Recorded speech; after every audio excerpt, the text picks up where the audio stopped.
Hello, everyone, and welcome to another fantastic Sonic Talk podcast. I'm your host tonight, moderator, whatever you want to call it, GX, aka Chris, aka Yes, Dash. another fantastic one because this is not our first good one. This is like just our latest. It's in a long line of fantastic episodes of Sonic Tack. Knuckles, this script you gave me just isn't reading properly. I think did you chat GPT me? Did you chat uh, GPT me? I swear to God. no, I used a different, better, more obscure AI service because I don't use that mainstream stuff. I'm all about like the underdog, like Sega and Pepsi and Kmart. Kmart's straight up dead. Oh, They're not going to exist yes, now. yes, that was a very sad day for people like me. Well, on my seven-fingered hand, I'm also going to welcome Shigs. Hey, Shigs. Hey, do you know what the Sonic comics need right now?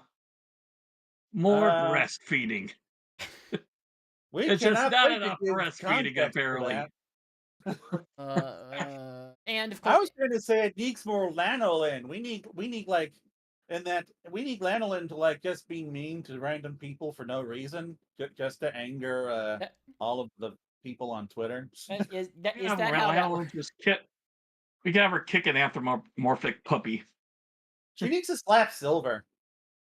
But you see that I guess you're selling me on this idea. I want to hear more. Continue your pitch. How else are we going to abuse Silver, a character who, despite being pitched as Future Trunks, is just as much of a wiener as Future Trunks? Well, we can burn his garden. We can stomp on his toes. We can pull out. We can like pull out his quills and those little weird pot head leaf thingies on his face. So yeah, hey, we are Sonic Stadium's monthly, bi-monthly, semi-monthly, something like that. I would have loved to have done this earlier in the month, but my body was physically dead. You went to Games Summer Games Yes, Fest. yes. Jeff Keighley presents Jeff We Keighley's went to Summer a Game game Fest, thing. starring Jeff Keighley and also some games. Oh, it's like the Brack presents the Brack Show starring Brack, except every time it's Brack, it's Jeff Keighley. Except Jeff Keighley is somehow also Brack. Would not mind if Jeff Keighley was Brack. Hey everybody, it's me, Jeff Keighley, and I've got some game awards to share. All of them go to Head Kicker. So, yeah, so I guess we're gonna start with what we've been playing, because we've been playing things other than Summer Games Fest. So, I don't know. Tell Well, me about Kingdom Hearts. I spent most of this month playing Sonic games, but finally, a few days ago, I got the Kingdom Hearts Master Intergnum collection. I don't know what that's called. The Kingdom Hearts massive bundle on Steam that has the weird Square Enix name. It's held together And with zippers. yes, yes. And over the past like 4 or 5 days, I have just been plowing through the original Kingdom Hearts in my spare time because as Kingdom Hearts is a franchise where I played the hell out of the first one. I couldn't get through Chain of Memories, and I found Which this okay, which Chain of Memories? Be the specific. GBA one. Okay. I, There is some. I prefer that one, but I will acknowledge it has some structural BS. I mean, I just hate the whole card thing in general. Like what attracted me to the original Kingdom Hearts was that it was basically baby's first platformer, where sorry, baby's first RPG is what I meant to say, where it's basically like an action platformer with some art with some very shallow basic RPG elements that can have more depth if you want to have more depth, especially when you like want to go through like the different like actions for each character and such. But like, okay, so so like Kingdom Hearts 2 finally came out, and I like played like I don't know through the first couple worlds, and then my brain just lost interest, and I've been trying to beat that game on and off ever since. And like I have not played, and the only other Kingdom Hearts game I've played since then was Dream Drop Distance, which again I guess stopped about halfway through. And I really want to play 3, but before I play 3, I want to go through everything else, and so now I'm finally going to do it on my Steam Deck. And I just like got through most of Hollow Bastion.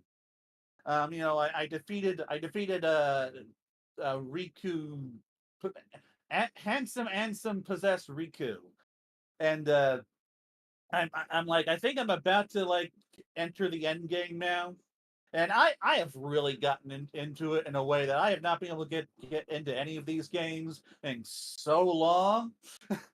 For the first couple of hours during the tutorial and the early Traverse Town stuff, I was feeling bored and I was getting worried. It's like, oh no, is Kingdom Hearts no longer something that appeals to me anymore? Have I actually grown out of a game?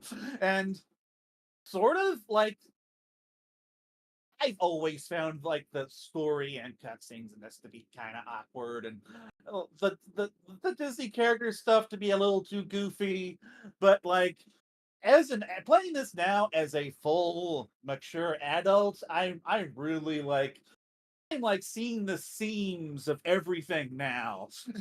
And thankfully, I'm still enjoying it because the gameplay is just that fun. The story has just enough charm to keep me engaged and all that good stuff. Like it's a story about kids for kids that still has that kind of charm that you would want for something from something like that, and that kind of helps keep me engaged. But like my big issue, which this is a very specific to me issue, I think I've complained about this for like other things like IDW Sonic, is the worlds feel very small.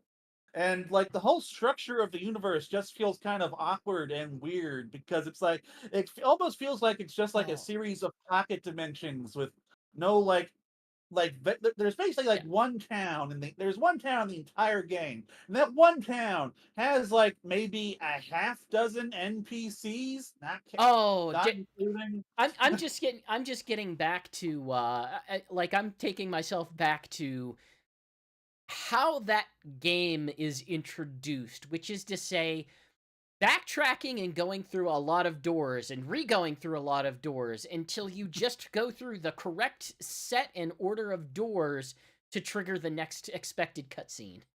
Oh yeah, it is how a lot of the game is.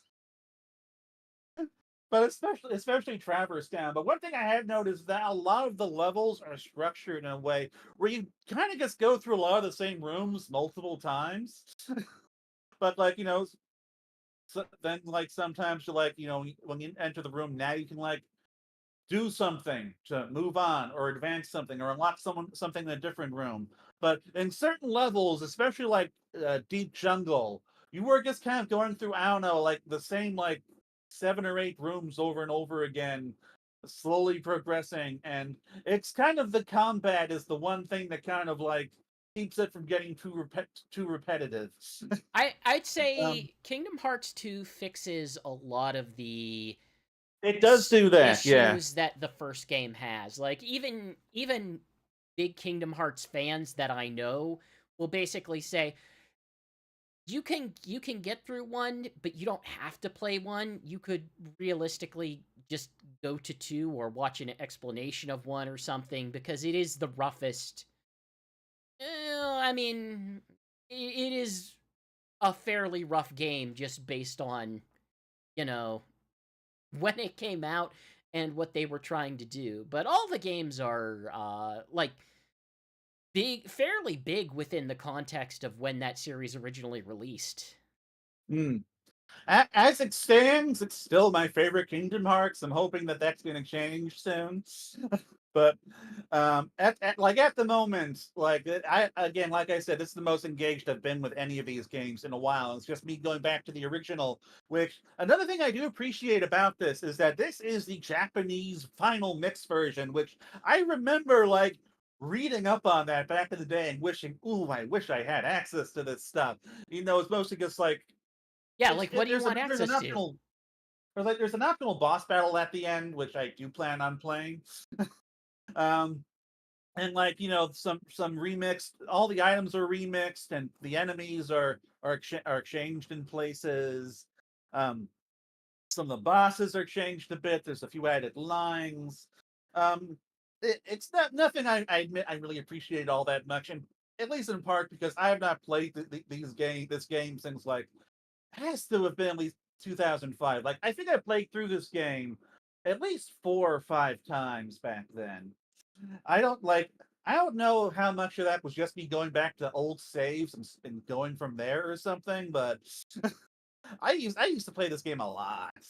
Um, but but anyway, like, but so the world's there's only like one proper town in this whole game, and there isn't much to do in it. Like, this isn't like other RPGs where it feels like a more fleshed out universe. Like, it's basically just like a series of dioramas that each have a handful of characters, and it's mostly just like about platforming and combat and some light puzzle solving.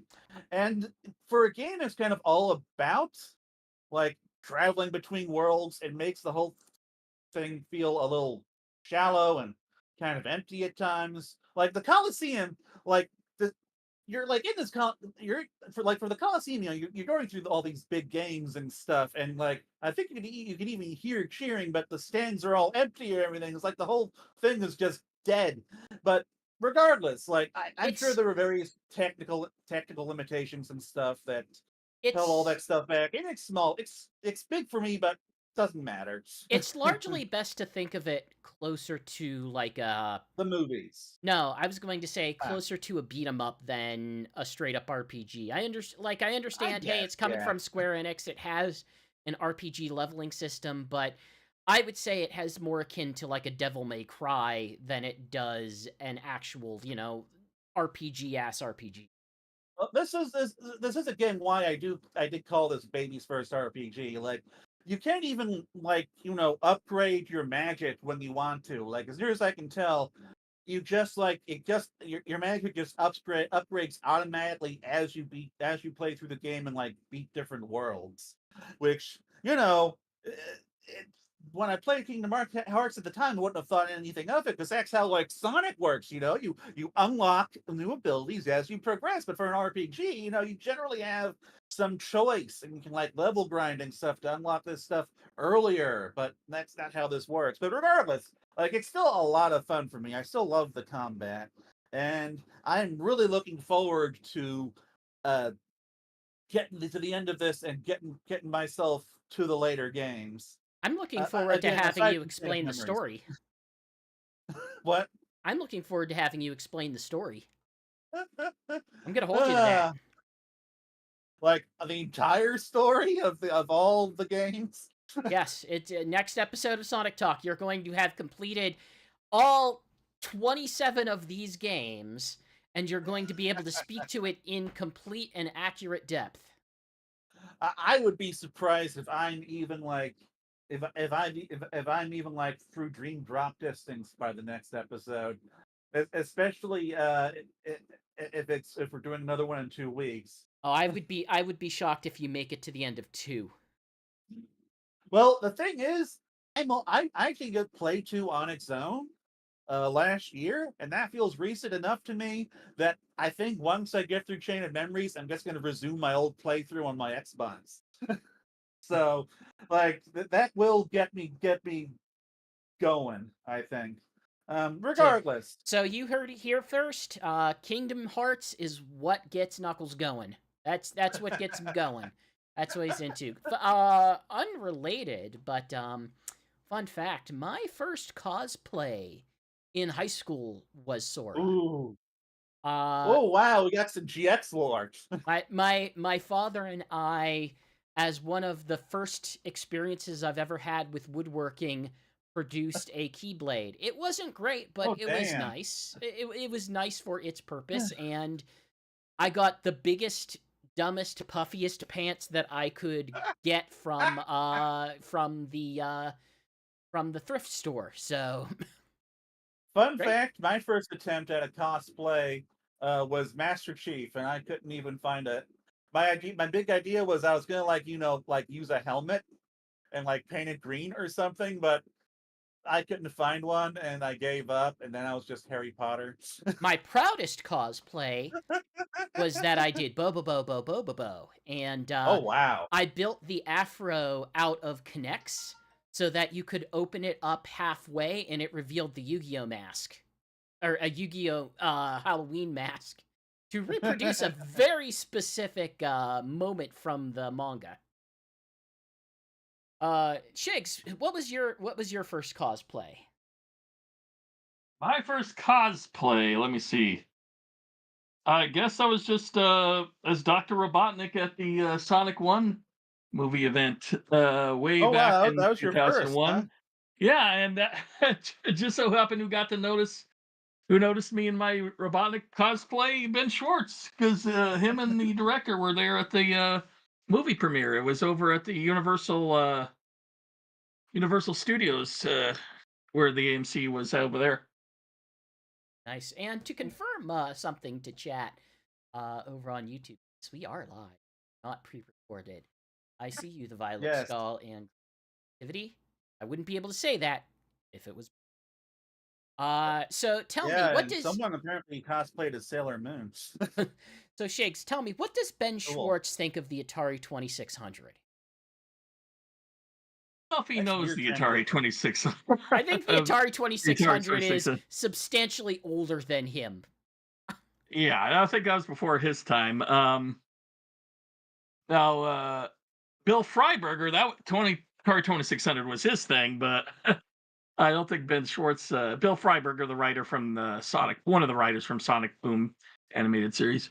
Uh, but of course, I'm really old. I'm 53, so that's up my alley. I've been lately collecting like Atari 7800 and ColecoVision games. So they recently put out the Atari 2600 Plus, which is a HDMI HD version of the Atari 2600, but it plays 7800 games as well. It keeps getting updated so I can play like my homebrew games and stuff. And they're putting out the re-releases of their old games and their old controllers and such. As far as the controller is, for anybody who had a 7800 way back in the day, the American one came with one with just this big old honking joystick with a long paddle for holding, and they had two big buttons on the side because this is a two-button controller, even though like 80% of the games just used one button, and it was very uncomfortable to hold.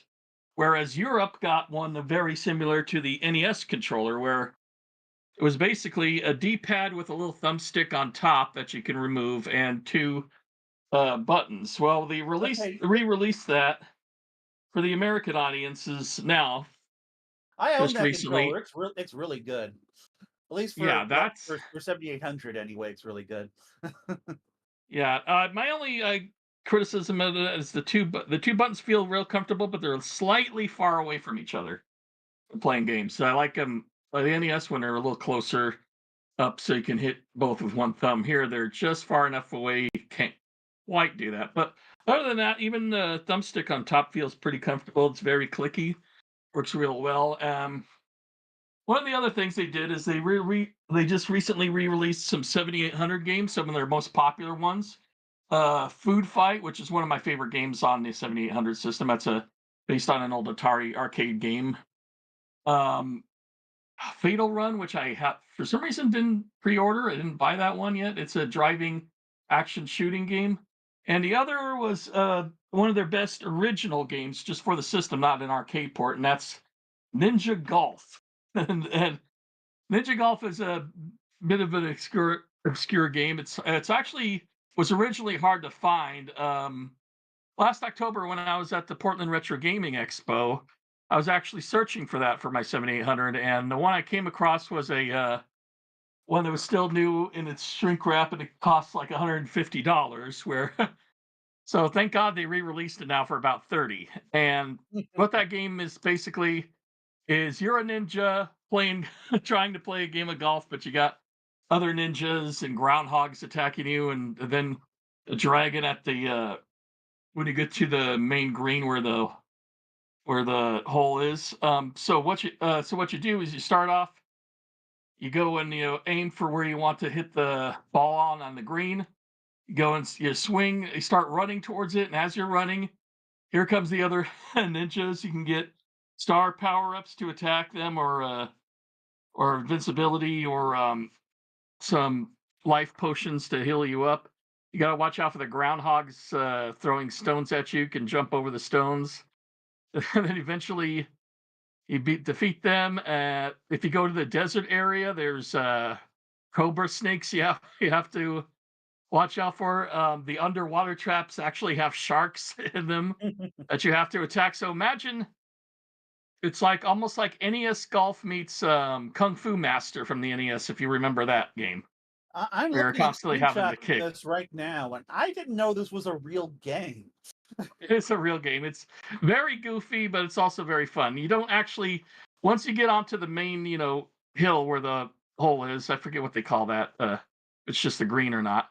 Um, you instead of just putting into the your hole into the ball, instead you have to fight a dragon using your shrunkins. And Yeah, once you that's what kill the the screenshot. dragon, that counts as the end of that level. You're not really. It's not really about how many swings you take. It's just surviving the level, basically. But it's Uh, it's still it's silly. It's a lot of fun. It's a game of its time. So if you're old fart like me who kind of enjoys those kind of simpler games, you'll probably get a kick out of it. Like I said, it's one of their best original games for the system. And oh, that's it for me. I know oh, GX has a game to talk about that I've also played, but I'll let him start that when he's ready. Okay, okay. I mean, we could double team this and roll right into Banana Rumble. Have you been able to play any of it? Yes, I played about 4 worlds of the main adventure, and I tried a little bit of the multiplayer, Okay, except not online. then for the record, I'm waiting for a sale.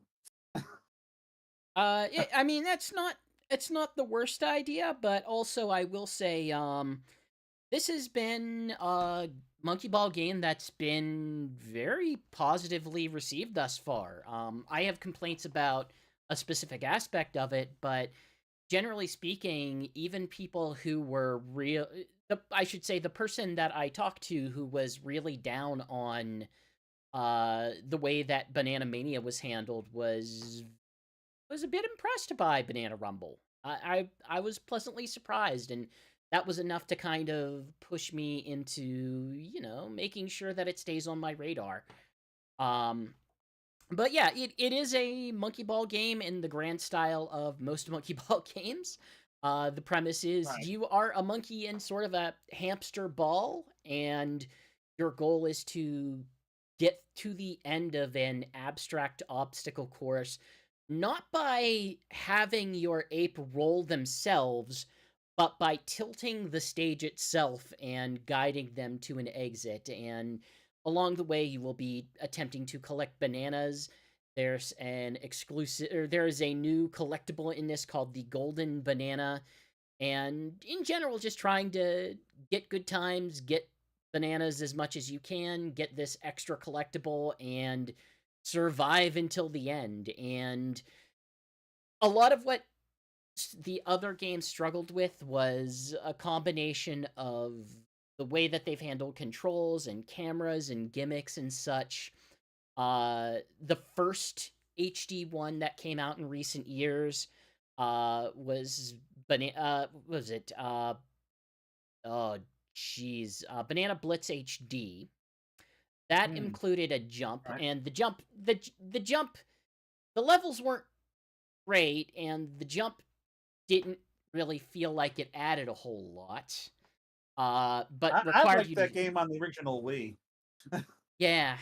Plus, it had motion controls attached to it at some point, but it was just fine.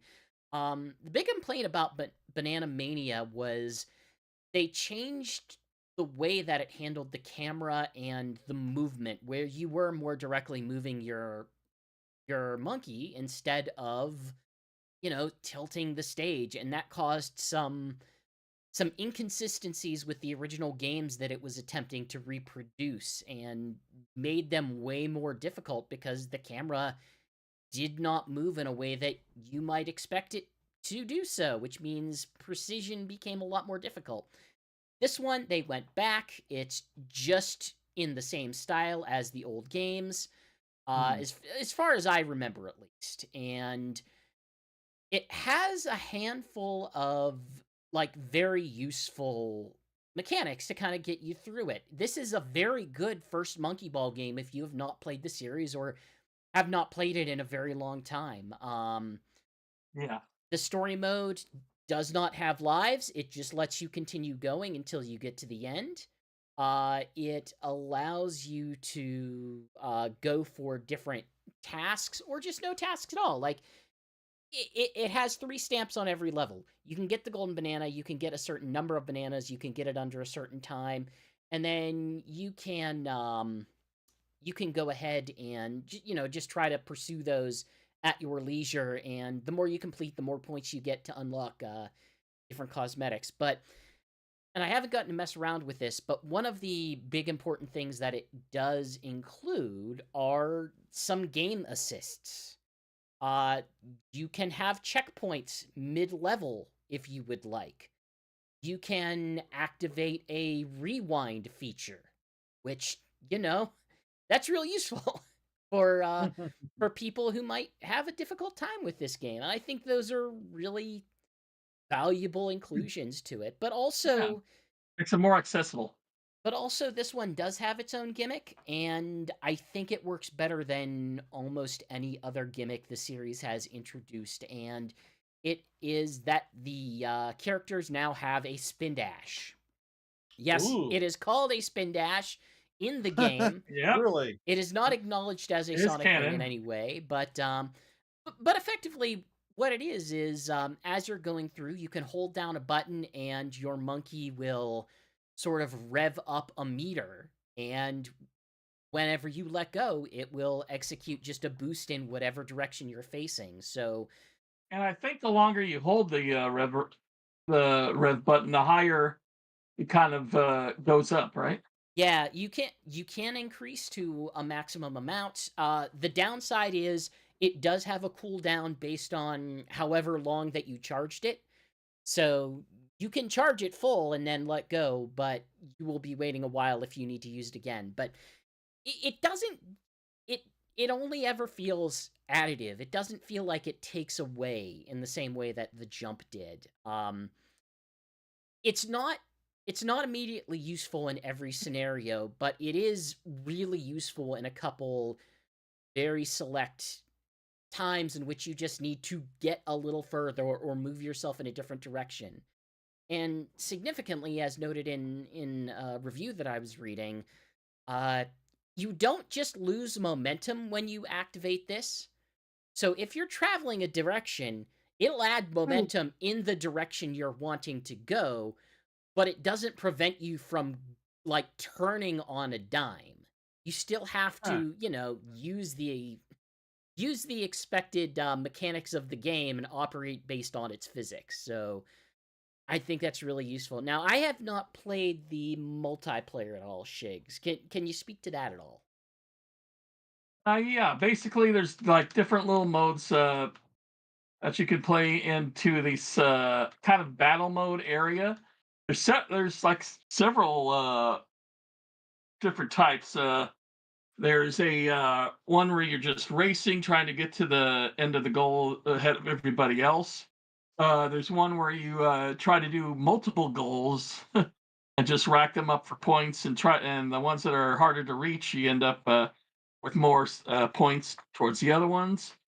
There's one where you're just collecting as many bananas as possible, trying to collect more than your opponents.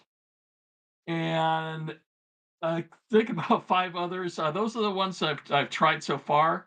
But there's a lot of options to there. It's not quite the same multiplayer, I think, as was it Super Monkey Ball 2, where you could do like the parachuting out to the one goal and everything. Yeah, unlike Monkey It Target. doesn't have the pool or the pinball or that kind of stuff. yeah, unlike the It's still fun, but it's not their best multiplayer that they've put out before. unlike previous games, one of the big differentiating factors here is that rather than having these individual mini games in the same way, all of the current mini games or multiplayer modes are based off of the primary engine rather than having, your monkey target, your monkey pool, your monkey baseball, etc. So take that as you will. It was kind of Huh. a, we'll say, perhaps a criticism to some, but I don't know, if you already don't have that existing monkey ball monkey ball feelings or monkey ball experience, that might not even matter to you. 'Cause like I Yeah, and there said, is also I do have those, at least for the original Monkey Ball. hmm, yeah, and Um, there is also a mission mode. So if once you're done playing certain levels, you can just go back just to do a certain mission if you want to do it that way. That's off the main menu, so you don't have to just do it off of adventure instead. I just know that I was okay with $50 for the base game, but I know I'm going to want the Sega Pass, and the digital deluxe edition with the Sega Pass is $70, and at that point, I just want to wait for a sale. And since we're not even getting most of that content right now anyway, that gets to Yeah, be more I was a little expensive to upset wait. with that because I got the physical edition, which comes with the little adventure book, which has concept art and tells you the story and such. And so I went on the eShop online to check about the Sega Pass because it mentions it in the booklets.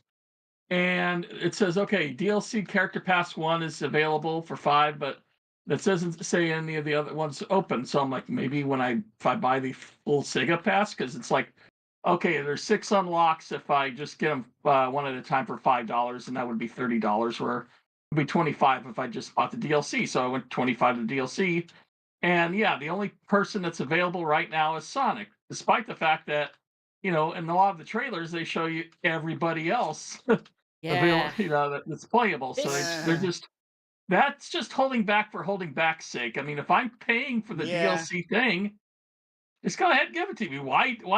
It's not like it's a seasonal kind of a thing if it's already I ready. I would have less of an issue with that. Like lots of different companies will stagger releases for done things for all sorts of reasons, but I just wish they had released a roadmap for their Sega Pass like a I At will. week least, yeah, ago. or at least on the menu tell you what you're getting in the DLC Yeah, character pack, that's my Yeah, because it biggest doesn't issue. even tell you that. Like they have not made this clear in the slightest in any of their marketing. I know. I wrote up a PSA for the site saying, "Hey, I looked through this marketing to find any indication. The only thing they say is 2024. They don't tell you what you're getting at launch.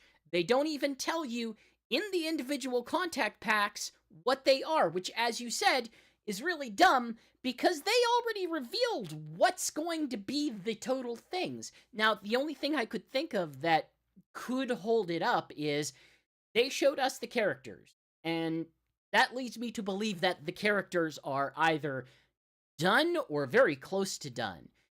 They did not show us the other cosmetics aside from, like, they showed us the renders of them, but they did not necessarily show us in action, did they? Am I crazy? Did they um, not show I that? don't believe so. I don't So think we saw him in action. No. so maybe that's the one thing that we're waiting on, but honestly, this is just not transparent. Like they're not transparent about Yeah. what they're giving you. They're not transparent about when they're giving it. And most importantly, like you said, this is 20 bucks. Like for 20 bucks, I expect better. Makes me really glad I held off though. And hey, once the stuff does come out, we are getting Nikes and Shadow the Hedgehog's cosmetic skins, and I'm happy about that. So I don't know. Hopefully, I'll be able to get it for like $60 in a few months when I'm not playing Kingdom Oh, I Hearts. bet you could get it for less than that by the end of the year, especially if you go physical. That stuff, Sega drops and drops fast. Like, oh boy. I honestly, Yeah, I was. I know. Now, I saw honestly, what happened to I Sonic already I Superstars. already regret going for the 25 pack instead of just buying the $5 one, but I had no idea what I was getting. Jakes, I've never That's the known you problem. to. I've only ever known you to regret every purchase you've ever made and every resale that you've ever made, and then you go back and buy the thing that you returned before to buy it again. That is, I do not. I don't I can regret only did that once. selling the VR PlayStation VR helmet because I just wasn't using that.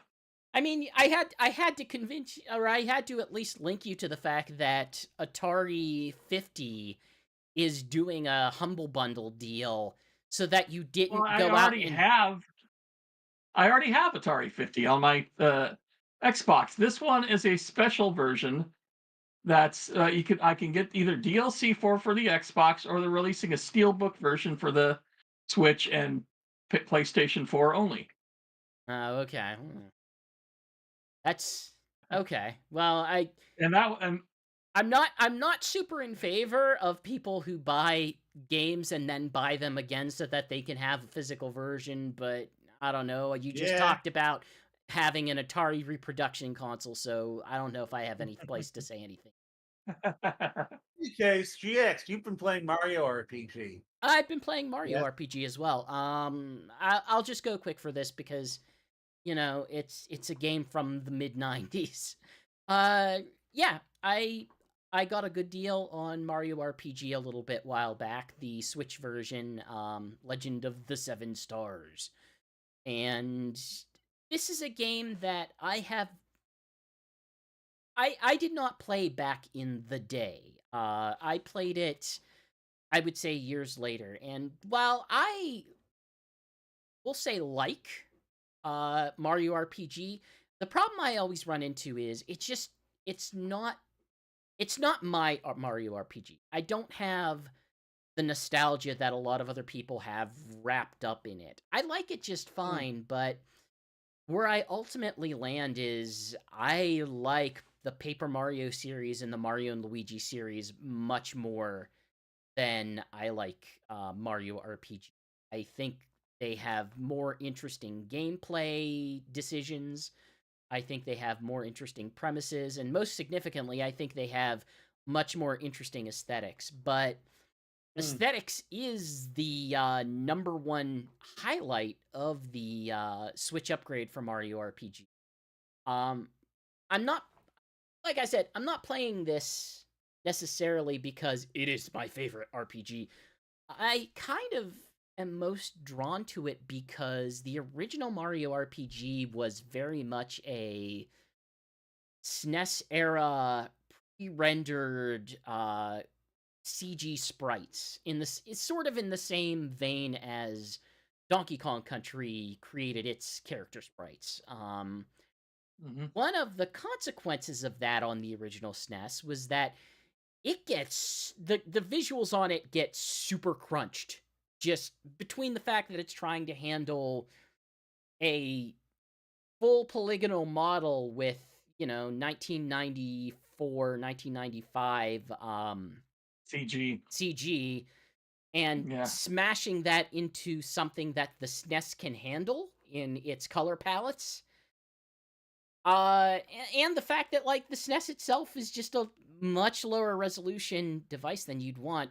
It was hard to kind of make out what the expected designs were for a lot of those creatures, for a lot of like the monsters and characters and everything. Some are really straightforward, like Booster. Like Booster, you can look at his sprite and you can see immediately, oh, this is what he's supposed to look like, and he looks exactly like that. But the neatest thing about it is in going through this Switch version is just basically going through and seeing, oh, it's supposed to look like this?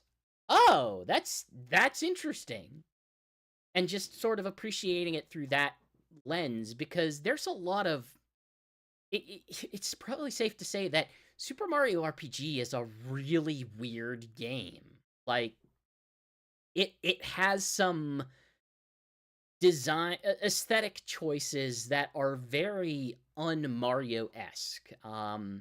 The premise is that you are fighting the Smithy Gang, who is this group of anthropomorphic weapons, often like swords or blades or something, and trying to beat them to collect the 7 stars that will repair Star Road and allow Mario to vanquish Smithy himself. Hmm. Uh, and from there, you go through these different places. You meet weird, interesting characters, and you might have the fear based on prior, we'll say, Nintendo RPG choices that they might have attempted to tone down the weirdness of this game, but aside from some gameplay updates, it's a surprisingly faithful reproduction. All the Right. un And Hmm? was gonna say, and the soundtrack is just top notch. Oh, the soundtrack's It really amazing. comes in. Absolutely, absolutely. But any enemy that you would go into this looking at seeing like, "Oh, this is a weird enemy. This does not look like a Mario enemy." You can bet that they decided to just go straight and reproduce it. Like the Lakitu doesn't throw spinies, it throws like some other thing that looks like it's in armor, which it's weird. It's not consistent with the Mario we'll say brand Bible as we currently understand it, but this is a Mario. It just allows it to be like that. It doesn't make significant changes. The places where it does is can have an easy mode now. So if you're just more narrative focused, you don't really have to engage with the gameplay as much. Or if you have younger players and want to get them involved, you can. You can swap teammates mid battle, which I don't think you could do in the original version. So if someone gets hit with a status effect or gets knocked out, you do have the option of swapping them for someone else. They give you more visual alerts to train you when to perform the action moves during your turn. So if you kind of struggled or in the middle of the game suddenly begin to struggle with getting the action command timing done, they do show you like an exclamation point at the time that you're supposed to perform them. These are special moves that these are basically anytime that you attack or defend, you have the option to press a button at a specific time during it based on whatever that attack is to either reduce damage if you're defending or do extra damage if you're attacking or anything like that. And I don't think this is true in the original, but instead of every character having separate flower things, I think all of the characters now share a singular pool. I can't Hmm. remember if that was true in the original, and I don't think it was. But in this one, it's a rather interesting choice for it. But again, a lot of what I'm getting out of this isn't necessarily gameplay related. A lot of the criticisms that I still have about it, just sort of its weird inconsistent length, the places where it drags on, the comparisons that I can't help but draw between it and the games that came after it do still irk me a bit, but like it's good enough for what I'm playing it for, and just as being able to sit here and make the points of comparison between, oh, the old one looks like this, but this is what the new version looks like in this high definition. It's an interesting experience. I guess no. The first of these that I'm interested in is Brothership. Oh, It's Brothership looks great. I am very yeah. excited for Brothership. However, however, it also comes from a place where I thought for sure that line of the RPG lineage was dead whenever its developer went bankrupt. So it my it my continuing to only exist is a experience pleasant surprise. my only experience with Super Mario RPG is it was one of the first things I ever emulated on my PSP back in 2005, Hey, you too. and also I did manage to get the actual game for my Super Nintendo for $30 from a comic book store back in 2008, and I did finally play through a decent couple hours of it a couple years ago and had a lot of fun. So I yeah. played I played through it through a game club. I would say sometime around 5 years ago, before the pandemic, and I also played it on a PSP at that point. But it's neat if you want sort of something that is a cleaned up historical reproduction of something that kind of is an interesting is an interesting point of origin for where we are with more new RPGs these days. Like it is good at that. I would struggle to Hmm. pay full $60 for it, but I still am having a pleasant time. I can't Well, complain. it'll be on sale by no for $40 by November. That's actually what I But paid for it, so oh, okay. Like I said, I think I'm just going to make Brothership the first of these games that I get. Um, so are we ready to move on yeah, to Sonic stuff? it sounds like you're taking the stage for this one. And what can you tell me about what you played of Sonic X Shadow Generations? Tell me more. Uh, Tell me more.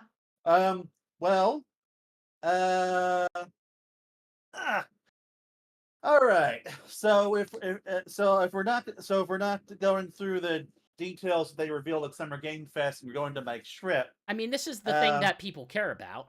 I yeah. want to hear specifically about Sonic X Shadow Generations. We could always talk about the trip later, but I feel like this is probably the most important thing happening on this show today. Okay. Well, it was fun.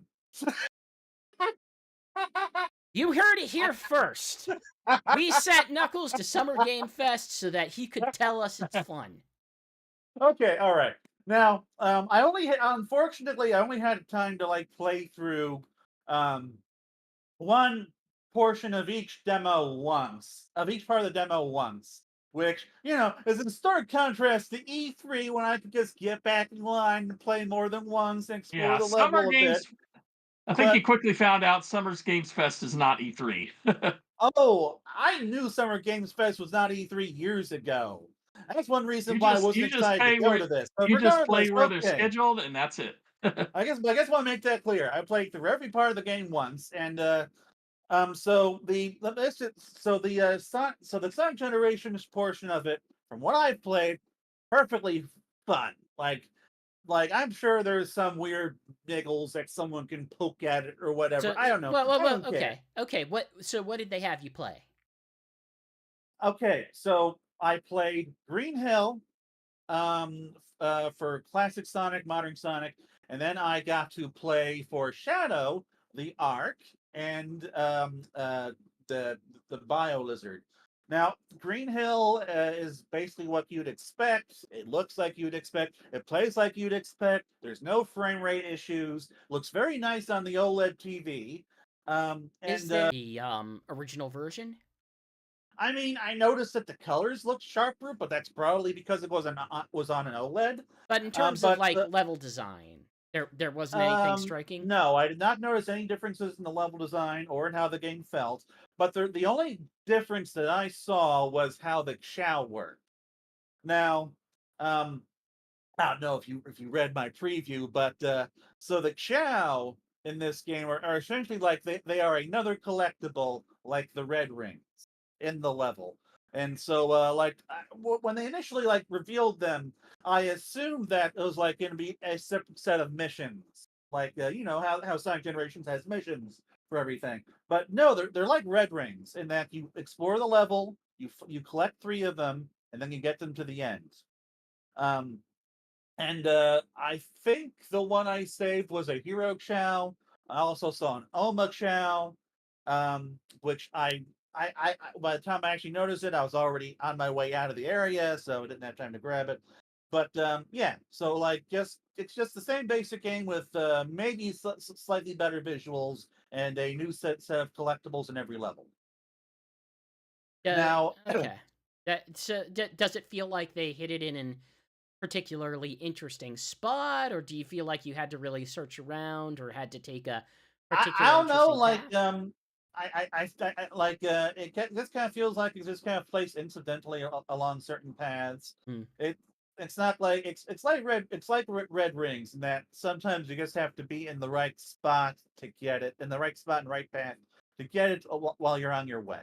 Because I Like it's largely, not like when I think of the Red Rings, like the one game that I think of that it was a big appeal to me was probably Sonic Colors. They did some much more insidious things with placement there that you really had to think about getting to. Sonic Generations had them.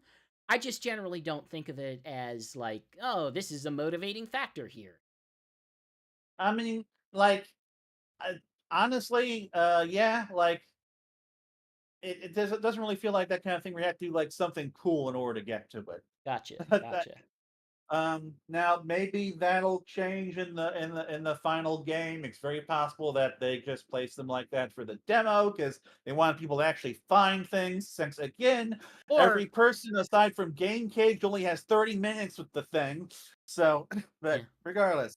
But moving on to the main attraction, we got one shadow level and one shadow boss. So the Ark was the shadow level, and it is a gorgeous stage. Let me just start with that. It is a very beautiful stage. Like it has the visual fidelity of Sonic Frontiers with the actual looking like a Sonic game of other Sonic games. Um, and so like the arc just looks really damn good. Like it kind of feels like an amalgamation of different aspects of different arc levels. Like it's definitely like mostly built around Shadow's level, but for one thing, it doesn't Well, like have the gravity drums. It so has like a different kind of yeah. Go so on. I will highlight that Shadow the Hedgehog did have a level called the Ark, and Ah, I think it was it might have been one of the inside exploration levels, but there were several Shadow the Hedgehog levels that were sort of a cleaned up version of that original Sonic Adventure 2 motif, ah. like evoking a lot of the particular level elements and design, like aesthetic designs of those original Sonic Adventure 2 stages. So I'm Well, guessing like that I this said, might be based on like a combination of both as well. it's possible, but again, it has a combination of different arc motifs. And then, like midway through, the level transitions to what is obviously Radical Highway. Um, so I don't know. Like I'm still not entirely sure what the structure of this game is going to be in are they terms of did they levels. start in one level and then throw you to a different level in the middle of that Yes, level? yes. Hmm. So like about midway through the level, there's like a Shadow encounters Doom, and there's a little short cutscene as the level transitions into Radical Highway, where you are now chasing Doom through this really kind of abstract level that's full of refractions and stuff, and the buildings are like popping out of different angles and stuff. It kind of reminds me of the cyberspace stages from Frontiers, except more abstract. Um, Gotcha. but like, but again, like it's a gorgeous game, and it's a really nice representation of just everything on the arc, without any of the annoying bits like Shadow's annoying little gravity drums or anything. Although So there is a gravity type like element where you can like there's like this gravity thing where you can like run up a ramp or something, but it's very simple. What's your question? so so going through, like, just pulling something from your interview real quick. The way that they apparently handled the game was that the Sonic Generations portion of the game is on a modified engine based on the original Hedgehog engine that that game was based Yeah, off of. Shadow is supposed to be based off of the Frontiers version of which would of be the engine. Hedgehog Engine 2, which they Yes. introduced with horses. Do you And feel I've got Do you feel a difference when you're playing? That's what I was I, that's what I was going to ask is like in terms of like control, in terms of like how they move and maneuver, do you feel like there's any significant difference or like there's definitely a enhancements? difference. Okay. For one, there's no drifting as near as I can tell. of course, I didn't need to drift in this level. I didn't feel like, oh, this game doesn't have Oh, enough turns or anything. It doesn't feel like a Sonic Forces type thing. even in the Or original Sonic Generations, the drift was really, really contextual. They barely used it. yeah, that's probably why I didn't even realize I never used it during my one playthrough. But does still feel very much like a boost level. I would definitely say that it feels faster than Frontiers. Um, but for me, like the big thing that I remember is just how the chaos powers work. Specifically, um, you have chaos control in this, and that is a really cool gimmick that they've added to the boost formula because you can activate it during the level, and you can freeze uh like uh objects into being platforms. Okay. And the thing we saw in the demo, the thing that was in the demo was fairly basic. Like there's these cannons that are constantly firing, and there's like a lower path if you miss it or whatever. But if you are skilled at platforming, you activate it at the right moment, you can jump or run up the series of platforms made up of these missiles. So is this something that is, we'll say, on a recharge, or do you have to It build is up on a to it? recharge, Okay. yeah. So like if you mess up, or if you mess up and you waste your charge, and uh you either have to give it up and just take the lower path, or if you are at one of the points, there are points in the level where you have to activate chaos control to move forward. And like if you and if you mess up like I did, you that is just going to completely kill your momentum going through the level. It does kind of feel like this has more depth in terms of its navigation and platforming than your typical boost game. um it doesn't feel like it's on the same difficulty level as Unleashed, but it does feel a little more platformy and a little more difficult than like a lot of the earlier generations levels. It It feels like something from later in the game, basically. it might not be it might not be something that you can answer only having played a level, but do you get the sense that the handling was perhaps closer to something in Frontiers, or did they try to maybe imitate the original Generations hand for him? Well, I know that the that I know the handling felt fine. And I do believe it felt different from Frontiers Okay. in that it felt like it was based more around physics than Frontiers or Forces have been in the past. Um, like you can launch yourself off platforms and stuff. Shadow felt like he had a little more weight to him. Um, Did but I don't know. In terms of controls, it does draw a lot from Frontiers.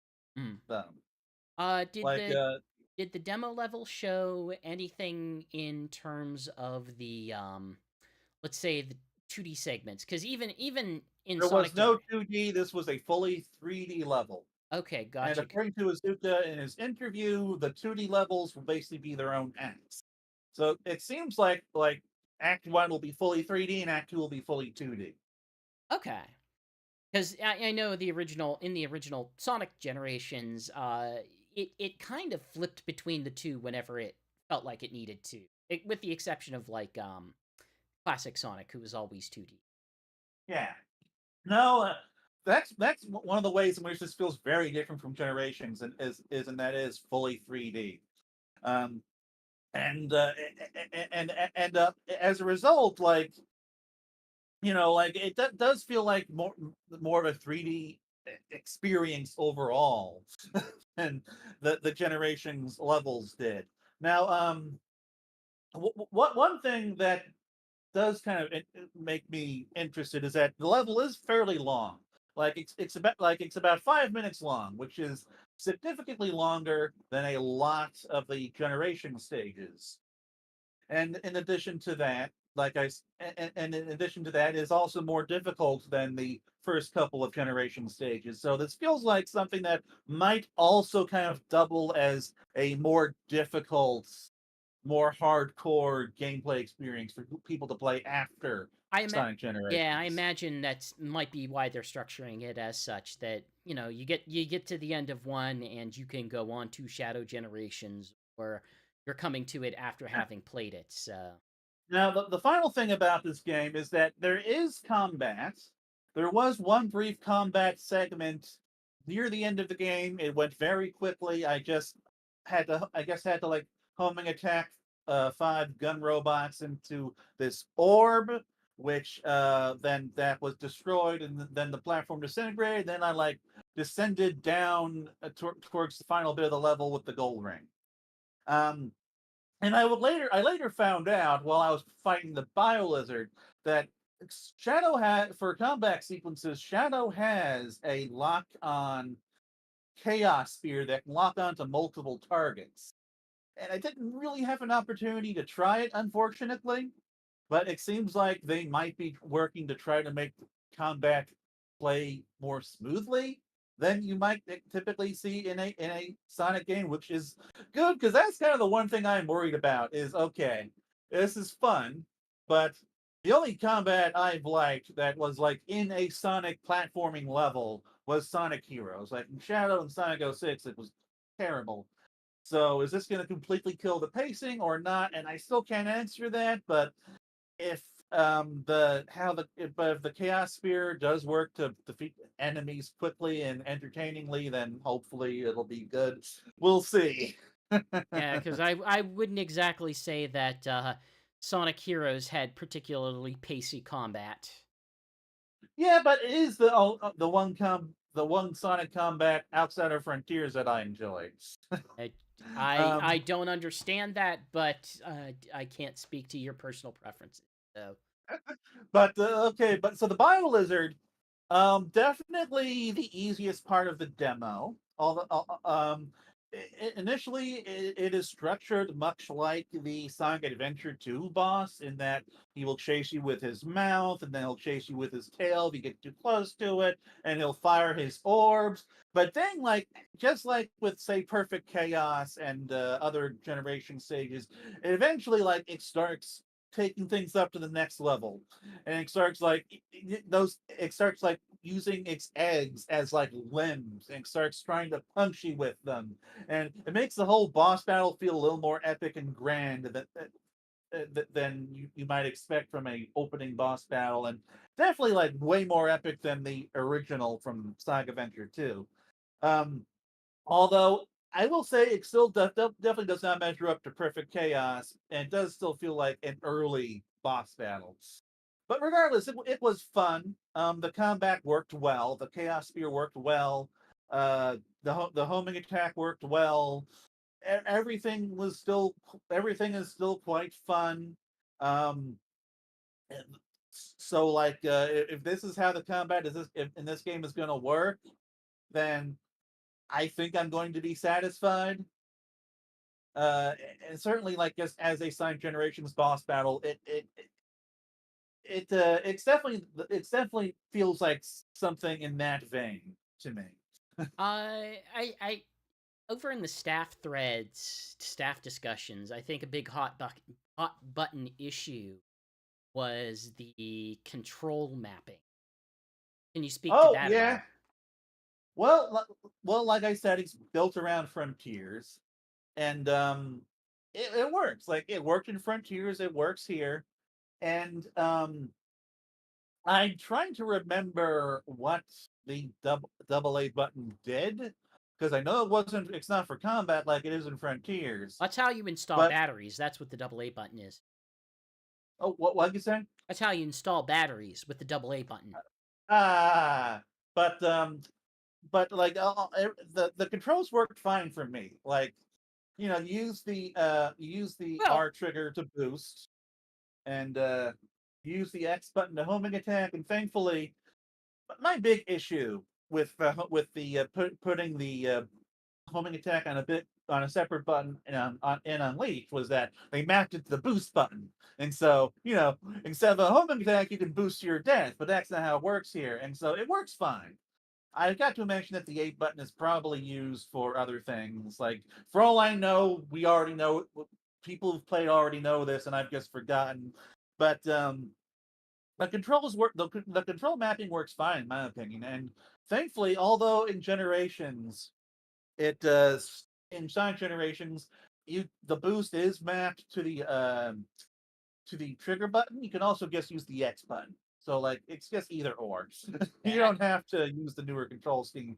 It's just meant to make things consistent. I have Oh, definitely taken to the to having boost on on a trigger, if only yeah. because by not having it on a face button, you at least open yourself up to, being able to slide or jump while boosting, which is actually Oh very useful. yeah. That's actually probably why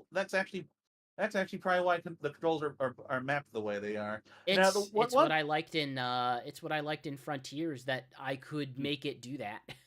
Oh. and the special chaos abilities are mapped to the L trigger, which is why you can't drift. At least I couldn't drift. Well, no, you can't Again, like drift because they didn't put drift in the game for this character. It's just that they yeah, also decided to use that button for unless something else. unless like the drift is like something that can be used contextually, like some of his other moves. I Like don't, I don't think you can use the chaos spear all of the time, but you can activate it during combat I don't know. sequences. As someone who really likes kart racing, I have never felt like the drift in any Sonic platformer has been satisfying.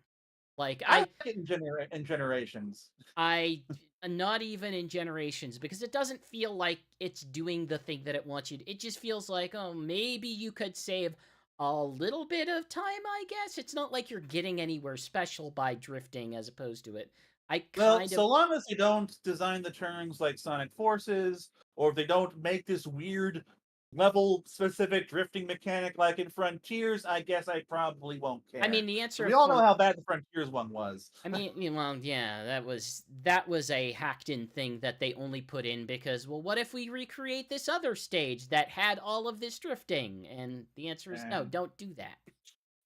Stop reproducing these stages. Make new stages, dang it. but I am really looking forward to this game now. Like it definitely feels like something that's made by the Generations people, and I just hope that like there are no surprises between now and when the game Half the and when I'm game playing the you're going to be game. playing as Shadow the Werehog. Uh, I mean, I like the Werehog, but You're insane, man. What the hell? hey, the Werehog was a decently fun No, it wasn't. beat 'em It up was game to long play. and it was repetitive and it was dull. And it was really janky all of the dang time. It would have been okay if it wasn't so long. It would In So have any long. case, it would have still um, been janky even if it wasn't so long. Anyhow, so if you're that's excited, all I have to say. you can That's all I have to say about the game. So do you want me to go into my larger trip or what? Or do you want to sure. save that for Why later? not? Okay. All right. Okay. So first, so like, in addition to the playing the game, there are all the things I had to do before and after playing the game, and they included flying to Los Angeles. And this was my first time going to LA, where Shigs was not around to pick me up, and my plan was I am going to use Los Angeles's public transportation. And since I don't want to be walking the streets of LA at night, I am going to get a plane ticket that will get me there in the middle of the day with plenty of time to spare. And then American Airlines. Oh, and so okay, so like the first leg of my trip where I've had to fly to Charlotte, work went well, but then I board the plane to Los Angeles and we're not taking off, and we sit there for like 40 minutes, and we find out that on one of the seats the carpet is coming up, and they say, oh, this won't take long to fix, but we have to deplane before we can fix it. And so we deplane, and I'm thinking, okay, an hour isn't so bad. And then they apparently replacing the apparently when carpet starts to come up on a plane, that not only grounds the plane, that grounds the plane for so long and takes so long to repair that they will transfer you and the entire crew to a different plane across the airport. And so I end up arriving in Los Angeles like 3 or 4 hours late, like at like we landed after 7 o'clock. I have less than an hour until it starts to get dark, and eventually I managed to I managed to figure out the Los Angeles metro system. I figure out, okay, this is where I board this bus to get from the airport to the train. This is how the metro system works with their cards and their payment systems. I technically like stole one of the rides, basically. Like I didn't pay for something because I got confused and no one cared, but I felt bad. I am But just imagining you as Homer in the ending of the episode where they go to New York, just freaking out as the sun goes down. No, we have to get out now. yeah, like I really didn't want to be in Los Angeles after sundown because I know it's a crazy town with weird people. Like like I've been to this town, to the city enough where I know that I don't want to do that. But like, It's okay, just while living in Florida. like Florida is much nicer than Los Angeles. About the But same number of military trucks chasing you down the road. but regardless, okay. So if I managed to figure out how to get on the train. I get on the train. I probably didn't pay for my ride, and then I finally get to the final bus. And it's after dark. It's pitch black. I end up not paying for that, I think, or something. But this is kind of a nice part of the ride where this lady with this cart full of like different flavors of chips, like Doritos and Lay's and stuff, invites me to sit next to her. And I think she was trying to sell me some chips, but she was also just being very nice and talking to me, accepting that that I'm a little introverted, and she's just telling me about the city. I tell her about, oh, I'm from Delray Beach. She says, oh, Florida, and like she says, I will invite you to stay at my house for free, but I know my mother wouldn't like that. I'm thinking, that's fine. So that was a nice part of the trip, but then I get off the bus and I'm hit by the smell of urine, and I immediately hear a guy just screaming and cursing at traffic for some reason. And it's after 9. It's only after 9. It's not like I got here at midnight, and I'm already just getting bad vibes from this place. And I end up passing like two people who are just screaming at nothing. Another guy who was just on the sidewalk, high on something with his dog, and inexplicably just this open box of donuts on a bench for some reason. And I'm sure that for people who live in cities, this isn't anything weird, but for me, it was just I really wanted to get to the Well, it hotel, and depends on which city. like amidst all this there's also just like all these fairly well-off people walking their dogs and talking on their phones and stuff, so clearly like I had nothing to worry about. But regardless, like I have a suitcase full of fancy equipment for my Takashi Iizuka interview. I don't want to get mugged. So like I'm still feeling a little paranoid. But finally I get to my hotel. Turns out that at the Freehand Hotel in Los Angeles, you need a key card just to activate the elevator. And so I was just in that thing for 5 freaking minutes trying to figure out why it wasn't taking me out of the lobby. um, until some other nice folks showed up and showed me how it worked.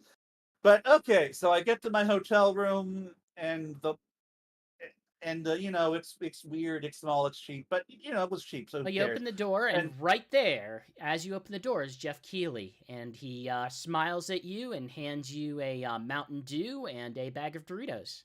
I wish, because that would have been very nice. But I had to go to a Subway for my Doritos. I'm on my way to the hotel. I was just looking for a quick place to grab some food, and I settled on Subway. Little did I know that this was like the most secure Subway in the country. Okay, you've got to specify.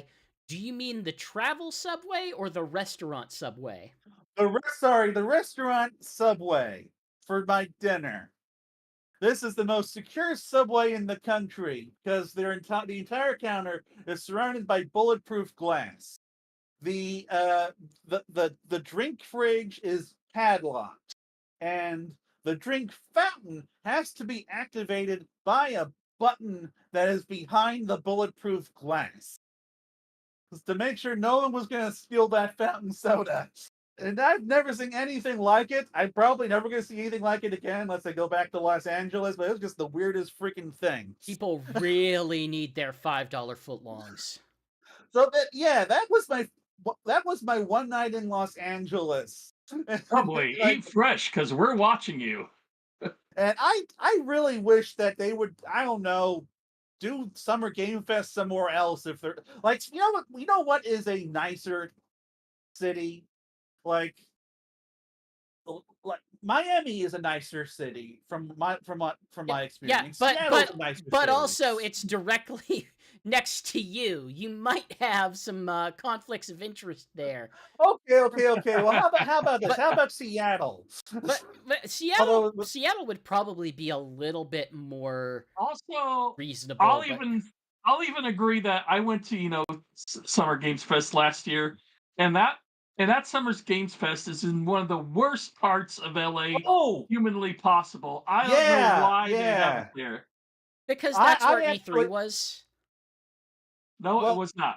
Oh, Not in this no, spot. actually, my okay. hotel was closer to E3 than Summer Game Fest was. Oh, jeez. But but regardless, so the next day I'm late. Thankfully, I end up taking my first ever ride share to Summer Game Fest because I guess it would have taken me too long to walk. So I get there. The people at Sega are very accommodating. Um, I play the game. I record the game. Hopefully, one day we will upload the footage that I I know. I'm recorded. working on it. Hopefully one day we'll get those written impressions up. But I'm realizing, oh crap, I don't have an SD card reader. I, I lost it like right before I packed it, and so I have no way of uploading this video footage today.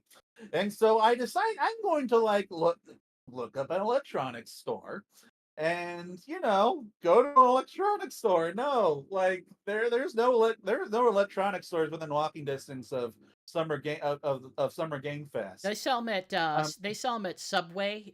It's in the drink Mhm. in the locked drink cooler. Instead, like it took me to what I guess is like, I don't know, the place where everyone like sells old electronics and upgrades their cars. Because that was the two things there. It was like a pawn shop or something full of TVs and like these dilapidated looking cardboard boxes, and then lots of car shops. But this was definitely not in the same part of town as Los Angeles as E3. It's definitely a different part of town. But regardless, the actual Summer Game Fest, I didn't get to do much there because most of the stuff was scheduled, and what wasn't was stuff that I guess was not going to spend my one day there playing. I had Yeah, based on other some stuff people I've now. talked to who have gone to that or done things there, it sounds like they're a lot more no frills, down to business. Just go in, get the thing you're scheduled for, and get out. And Don't wander that around. makes Summer Games Fest an inherently significantly lesser experience than E3. Like at Yeah. E3, not only could I play the game I was there to play multiple times, I could play other things there. I could potentially cover other things there that I was not there to cover. Or at least I could talk about them on here because hey, I played this game at E3. That was pretty fun. Sega We've has talked about that. We've done that on Sonic Talk. We've Sega talked about has other an games. yeah, Sega has an SMT game coming out. That seems like something worth playing. And I was and like, I was I just I wasn't scheduled for it, and so I didn't. I didn't play that and play Super Monkey Ball, and so I just ignored all that. I just focused on my work, and then that was it. That's the point where Jeff Keighley text messages you from your hotel room and says, "Okay, that's enough. Get the f out of my town." That is actually how Summer Games Fest basically ended. Like the moment that the was done, I was getting ushered out by either cops or security as I was finishing my dinner. but Iizuka personally kicked you on the button on the way out. That but sounds like yeah, even so there's just worse than fewer my journalistic. experience last year, where at least I got to hang around, write my report, talk to you guys, and then I got to at least like play a little bit of like Crash Team Rumble Hmm. and like one or two other games that weren't a scheduled thing before leaving. So like at Summer Games Fest, there are way fewer journalistic opportunities, and there's way less time, way less opportunity to just Oh play yes. games. Which It I seems like discovered some cool stuff at previous E3s, so that's just I a would shame. say it seems optimized primarily for the streaming audience, but even then it just felt like everything in it was so freaking disorganized between like how long all of these goddamn streams were and how many were just like right after another.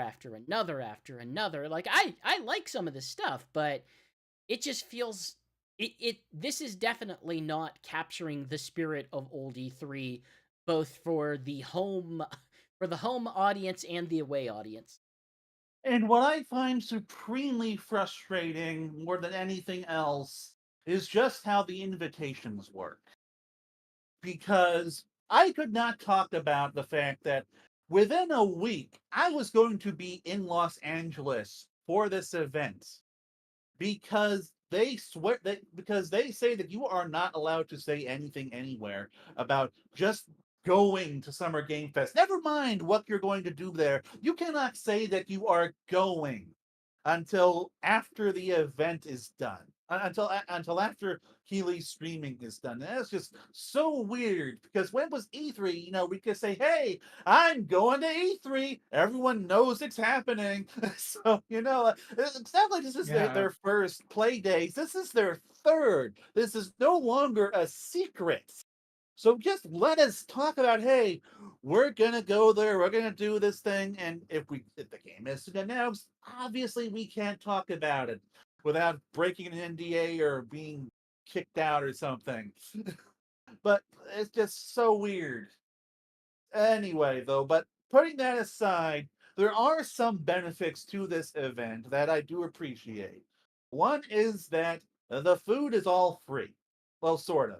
You get 3 meal vouchers with Yeah. your thingy. I don't know if I would have gotten. I don't know if I would have gotten more if I was there for more days, but for my one day, I got 3 meal vouchers.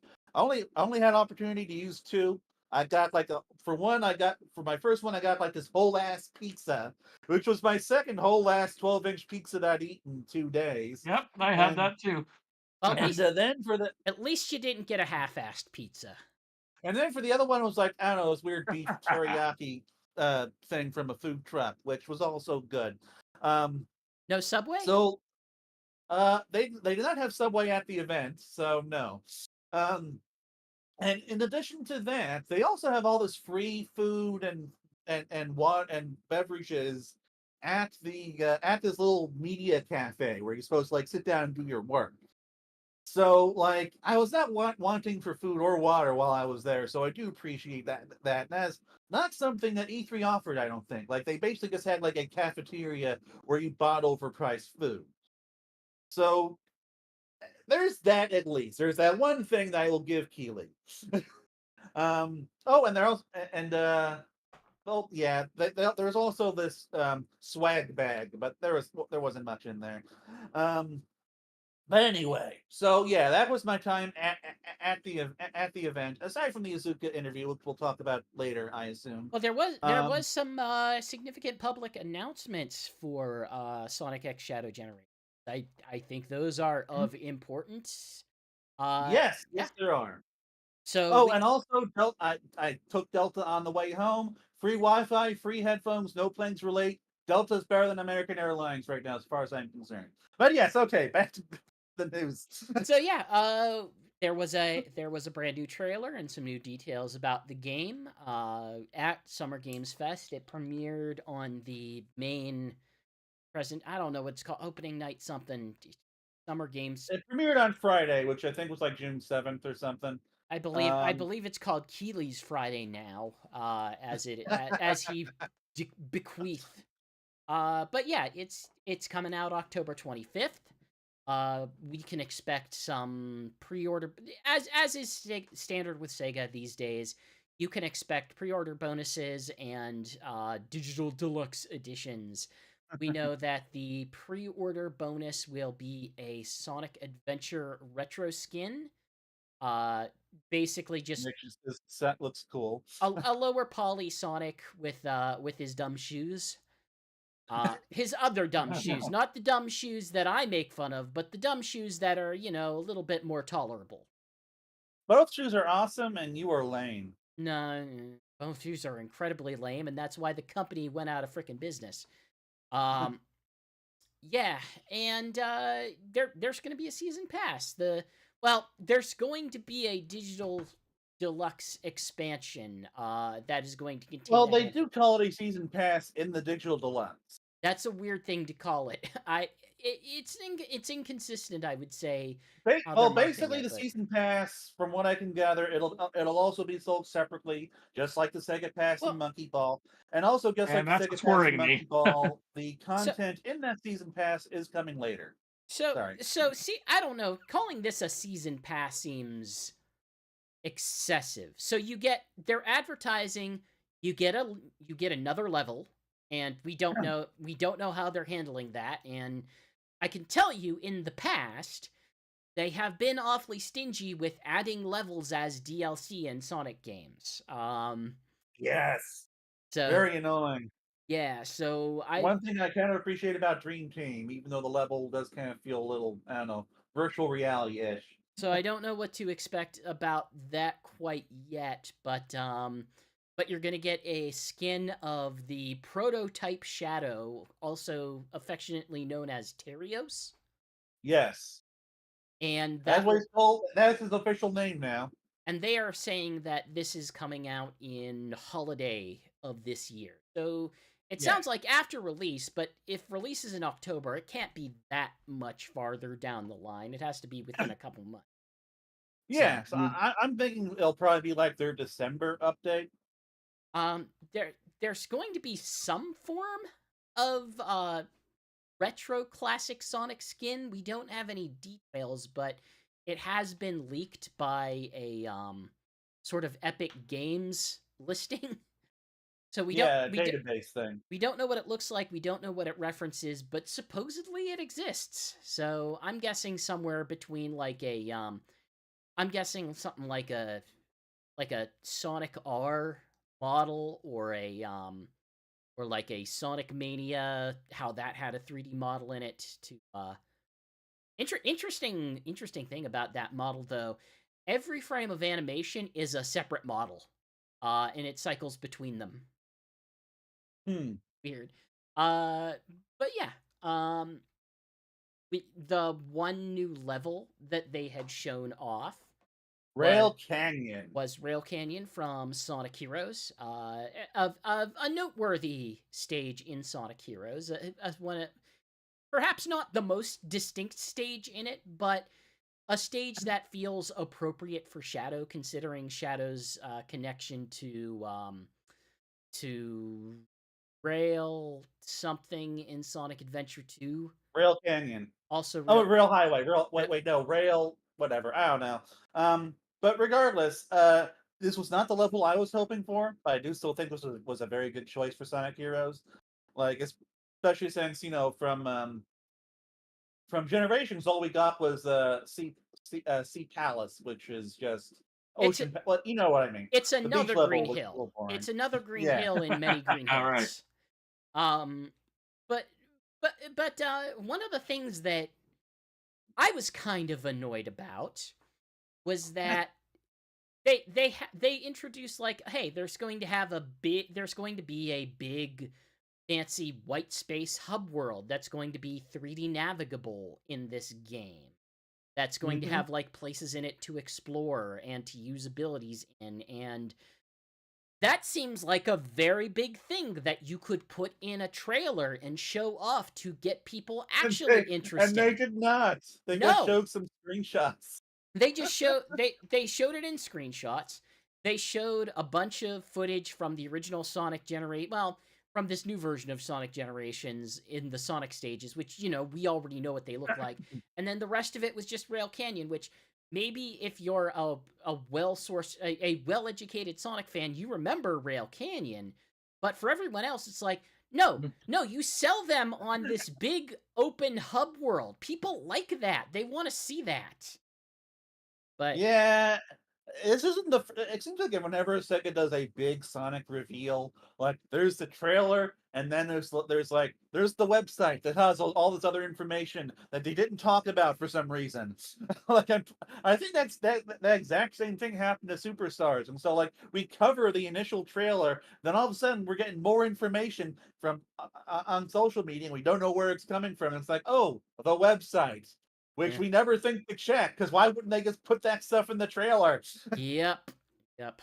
So, uh, so we know several of the Doom powers that Shadow will get: the Chaos Control, as you said, the Chaos Spear. The one thing I don't think you talked about, and I'm guessing There is were saved no for a future wings. level, was the wings, which Shadow just gets these big tentacle wings or something out of his back Yeah, to It's do like something out of Venom.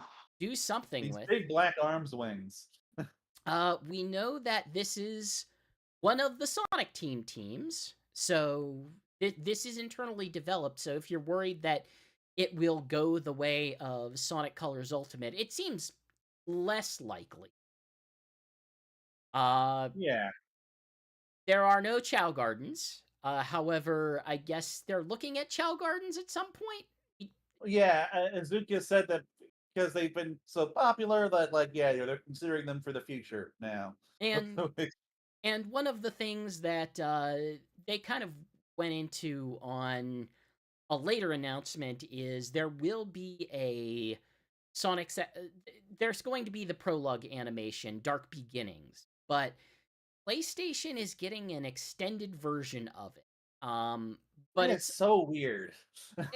so Yeah, why specifically PlayStation? what? They made So Because a Sega must have must made have a a marketing deal with them. yeah, yeah, it's got to be.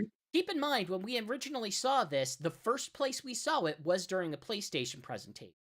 So my guess is that they do have some form of co-marketing deal with them. And PlayStation Blog keeps like doing new blogs for this game too. Like this is where I think we first heard about White Space, if I remember correctly, was on PlayStation Blog. It's just Uh, unusual. So Violet Here's a Skull's question I have for any of you guys: is that enough to make you purchase it on PlayStation, or is it like, hey, I could just watch this on a YouTube clip. I'll just buy it on the system I normally buy it. I'm gonna be honest. I would probably be getting this on Steam Deck, but since I'm probably getting a review copy, that I'm just gonna be getting it on PlayStation, so I can't really answer that. I will also be getting it on Steam and hoping that it is an improved version of their existing Steam version. But I've got my entire Sonic library on Xbox, and I'm just gonna stick with that and watch the YouTube of the prologue. but yeah, Violet Skull in chat kind of brings up that they're referring to it as an extended version of the beginning cutscene. It's not even that. This animation is going to be in the same way, in the same vein of the other recent Sonic animation projects, where Sonic Frontiers had its opening animation, and Sonic Superstars has its, and you just going all the way back to Sonic Mania Adventure. Just these different small animated projects that exist to promote these larger games. And it's odd that that's what Sony got out of them, and it's not clear how exactly they are approaching this. And we even asked Sega to clarify how they are addressing this. Like, is this going to be available on other platforms later? Is it going to be available on like YouTube platforms later? And all they did was point us back to the original website that we got that information from. It's Eh. weird.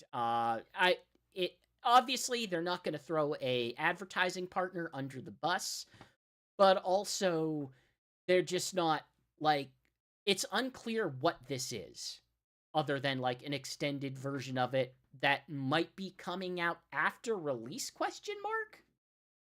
I guess I've got to imagine that just going to be like a couple extra scenes, and most anyone who cares will be able to watch it on YouTube. Probably. It's just weird. It's a weird inclusion. It's just a weird thing to Yeah, Yeah. make exclusive, but I don't like know. you'd think they'd give PlayStation like an exclusive skin or something. That would be more akin to what I would expect. Like, you could, Like, I don't know, give Sonic a Kratos. No, give Shadow a Kratos skin. I thought they did. It's called Terios. Uh, but yeah, you got to talk to Iizuka in Summer Games Yes, Fest, I did, and and I also I don't think you got a lot of super useful information out of him, but he got some. yeah, I got some. Like overall, I was happy with the interview. I wish I could have asked him about the status of humans and the Sonic stuff, but whatever. Hopefully, someone else will one day. But yeah. So fun fact, he remembered me. I so remember that's you. I so try to that's forget why I every got day. to. That's why I got to like ask like I would act like we were familiar, because he recognized me at the start of the interview before we started recording. And I was very surprised. I thanked him and stuff, and it was fun. But he's a very nice, congenial person. Like, he is consistently just like one in an event. Said events, most people are generally quite friendly, and he is always among the friendliest.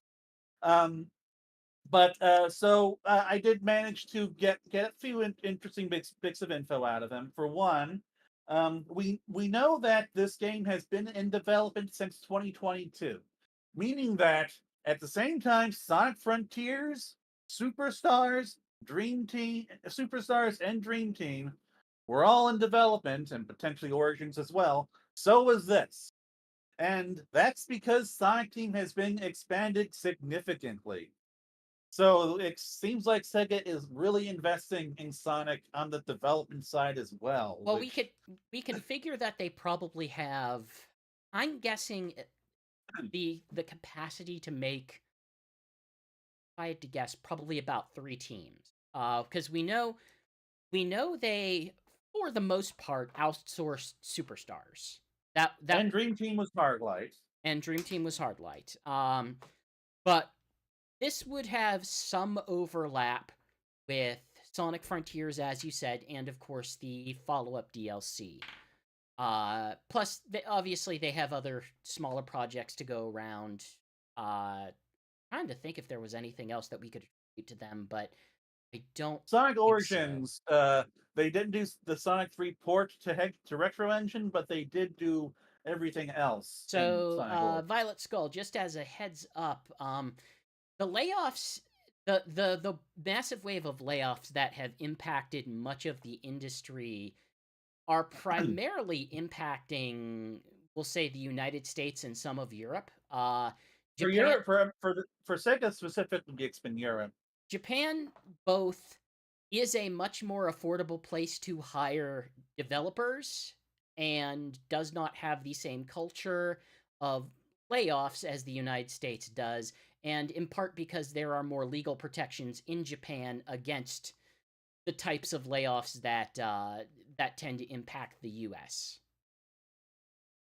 So I can, that speaks to like I, why a team like Sonic Team might be able to hire up more. Just because like my understanding is you can make an okay living as a developer in Japan because a lot of the we'll say social safety nets exist that we don't necessarily have in the US that an employer would have to pay for, like healthcare. So that's at least in part one of the reasons why they could be staffing up the way they are. Of course, on top of, you know, the movies came out and Sonic Forces or Frontiers came out, and that kind of changed the Sonic landscape for a bit. Yep. Um. But yeah. So like, counting Sonic Origins, like we had like I think 5 different Sonic projects in development in 2022 now.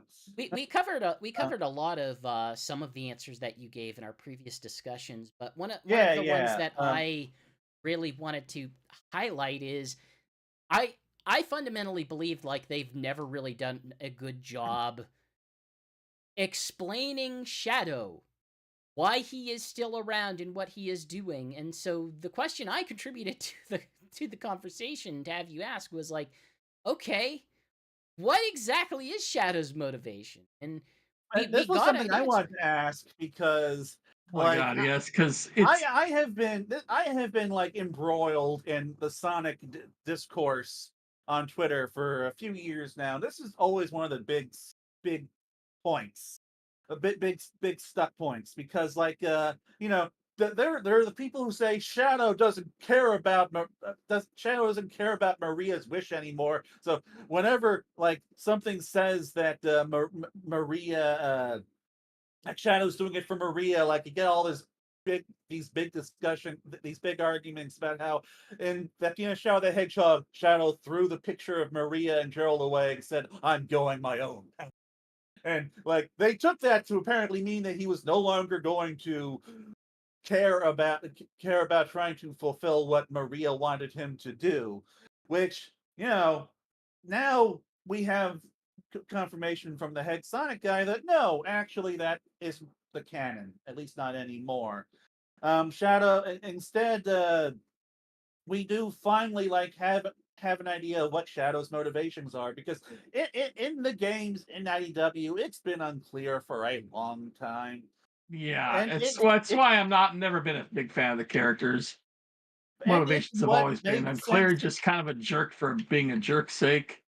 and it what makes sense to him makes sense for him, frankly, in that he is motivated by Maria, by her love for the world. He doesn't have any interest in saving individuals, but he does want to preserve the world in Maria's memory. And that like just feels perfect for him in that okay, like Shadow doesn't like care about like individual people, but he still cares about what Maria wanted and It's in turn he cares about keeping the world safe. it at least fits like in general, this is an explanation that does not seem to interfere with anything that he has done since Sonic Adventure 2, I would say. Yeah, Like it makes an amount of sense that he would be willing to basically I would say the place where it fits most is thinking about his behavior in Sonic Prime, which no, they kind of went off the beaten path with like recommendations on how things should be with that thing. But it really falls in line with a degree of characterization. Like it doesn't make sense for if Shadow truly did not care, then him fighting Eggman does not make a lot of sense in a lot of it does scenarios not. where he fights Eggman. But And him like being pissy with Sonic breaking the world would probably make less sense as well. But if he cares about the world, then yeah, of course he wouldn't be happy with Sonic shenanigans. now I'm not gonna say that's a get out of jail free card. If you give a character motivations, they actually have to manifest in writing somewhere in that, you know, general canon of work. And while the comics have kind of played around it, I think it could be played up a little bit more that, like, yes, this is why he's doing it. These are the things he cares about. Make that a bit more consistent.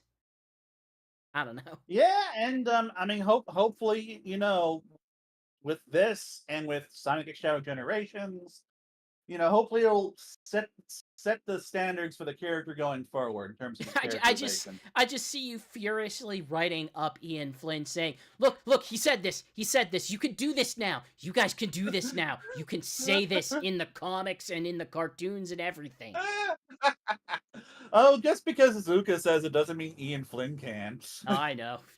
Everything's different for him, but I know Sonic fans love to litigate what is and isn't permitted, despite, not being involved in what is and isn't permitted. Yeah. So moving on so I did also ask him about Sonic's mobile strategy, and this was again at least a question inspired by you. Yeah, hey, people complain so much about the frickin' Sonic Dream Team. I like Sonic Dream Team fine. I don't think it's anything to freak out about in the way that the internet has decided that that is the thing to be mad about. Um, but basically, like, it's just to reach player. He basically said the purpose of the mobile games is to reach players outside of the console Yeah. space, which, like, yeah, obviously. Hey, Um, you know what? In before that game launched, I put together an editorial slash instructions on how to do it, and the one thing I told people was that Sega does not care if you have access to every Sonic. That doesn't benefit them to give every single person access to every single Sonic. It's not part of their brand strategy. They want everyone to have access to a Sonic. They don't care where it is, they will meet you there. It has always been their strategy. Look at them putting things on PSP and DS, on 3DS, and on other systems. On, like, they make their special Sonic Rivals 1 and 2 never came up to another platform. Neither Sonic did the Sonic Rush or Sonic Rush Adventure. Sure, Sonic Generations got exclusive versions for different consoles. I'm sorry, not Unleashed. Like, they made sure to get something on Wii, but then also made the game that they wanted to make, or that they gave all of the budget to, on HD consoles. Like, this is their strategy. Their strategy is to put it everywhere because it is a multimedia franchise. It Now exists. that being said, Yeah. that doesn't mean that all mobile games will have to remain mobile forever. He did say that Sonic Dream Team is going to remain on Apple, which again, we more or less already knew that from like our Apple source that it was Yeah. unlikely to ever go to other platforms. But Sonic Rumble, he Apple said could, source. but Sonic Rumble, he said could get ported. I'm not talking about But Midori. I'm talking about a different source, Jason. But no, Sonic he Rumble was could get doing a ported Homer to other Simpson. platforms. Oh, okay. um, and I think basically what he said was, like, hey, if we see demand for it there, then we would like to we could bring it to other platforms. I will highlight that this is very much a non-answer, a very non-committal answer to kind of be able to say nothing of value. Like as I was reading through and listening to your interview, I do want to highlight that the goal of this interview seemed to be say nothing that has not been already said. And the fact that we even got Shadow's motivation out of it is more than I ever expected to get. And in this case, him saying, "Well, maybe," is just kind of a non-answer. It's not a committed no, it's not a committed yes. It's, well, we are not going to close the door on this idea, but we're also not going to say we're doing it because we haven't announced anything that we are doing yet. Well, what he said was, for Sonic Rumble, we do know it's releasing on mobile, and we'll kind of see as it releases, as people pick up on the fun. It may start going to other places outside of it. my basic point here is that that does basically mean that it's not something that that would need to stay on mobile, which I think is still pretty notable. Um. So okay. When I heard I was going to be having an opportunity to interview him, I did make sure to like set aside a couple of questions where it's like, okay, I'm gonna shoot my shot. I may never get to do this again, so like don't want to do any. So like use a couple of questions like from the community that I'm sure will be fine if I ask. And among those was I did ask him about the freedom fighters, like specifically like is there any chance of them ever being able to come back in anything? And the response was basically we're in partnership with IDW now, which basically means no. Look, um, look. I am not I've saying that. and accepted them being that's pretty much dead for a understandable, while. but and that is understandable. And the reason why we removed it from the interview was, you know, it turns out Sega wasn't necessarily a huge fan of that question, which again, understandable, They're like like old partner and everything. again, they're not here to throw their partners under the bus. Yeah, And like they said, they're here. They and are currently partnered with IDW.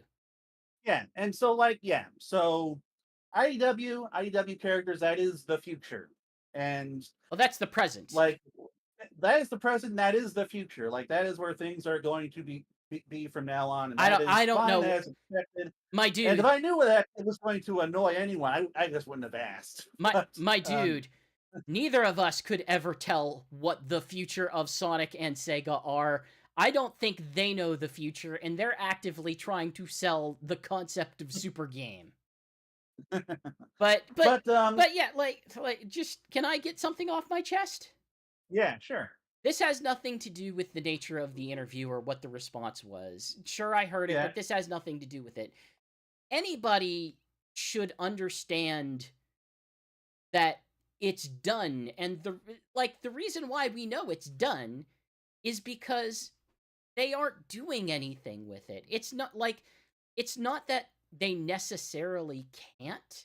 They could find a way if they really wanted to. But what you're dealing with is, hey, this was a particularly American branch of this whole Sonic mythology that was popularized in the 90s, like in the early 90s. It was never really managed by anybody who is currently working at Sega in a proper, management or It was development managed by position. old school Sega of America, basically. Yeah, like whenever Sonic back in the day, Sonic had Sega trying to get Sonic popular as many places as they can, basically threw out to all its different divisions. I don't know, market it in the way that you would market it. And Sega of America had some ideas on what they would do to market it. Sega Europe had different ideas. Sega Japan had different ideas. And really, the only piece that has kind of survived is Sega of Japan. Like any American studios are gone in the way that they once might have existed. Even the European studios have shifted around so much to what they once were that it's just unrecognizable from the 90s. From that perspective, like, do you expect Sonic Team, this Japanese company, to then go and say, "Yes, we are going to embrace this thing that we have never had any hand in, that is absolutely in every possible way different than how we have built the series over the past 2 decades, that we are just going to somehow integrate that into what we are doing." No, no. When they started up with IDW, what they did was, now everything goes through there. We are embracing this in a way that we haven't, because we are involved in a way that we haven't been in Hmm. the 90s. Like, it's just a matter of, hey, this is what Sonic is now. Like, Mhm. I like Saturday Morning as much as anybody else. I like Archie as much as anybody else. But I also understand, like, it's over. Like, We've had all of these different branches of Sonic, and you can like one or the other. Maybe you like Adventures of Sonic the Hedgehog a lot. Maybe you like Sonic Underground, or good God, there are so many people who very loudly like Sonic X. Not enough to really justify the things they want done to Sonic X in a continuation, but when it ends because they have a different vision of where the series should go in the future and what they want to do in the series. It isn't purely a matter of, well, is it Pender's fault? They have legal access to these characters? Like, yes, but it's not. You have to just think about it not through a litigious angle, but also these are these are creatives that have a vision of what they want to do, and their vision could just different than what you want, and we kind of have to accept that that's okay Yeah. or move And on. like hopefully, one day Sega will change its mind on things, but I I don't mean think it. I think you're giving a false hope. Like I I mean don't see the. I don't see the. Well, maybe they'll change their mind about. Like, no, they maybe they'll clearly have change a their path. mind in 50 years, who knows?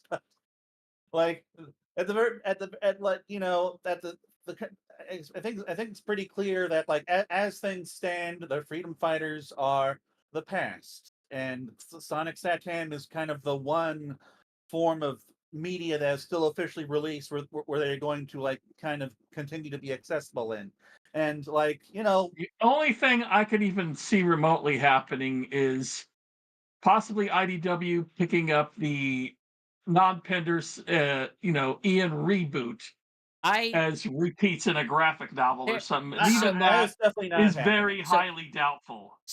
no That's no that's no no like no no. the bare minimum.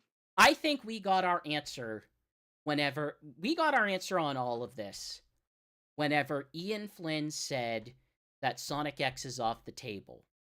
Yeah, That is the like indication that these side projects, that these alternate universes, except for the Paramount movies, are not being pursued.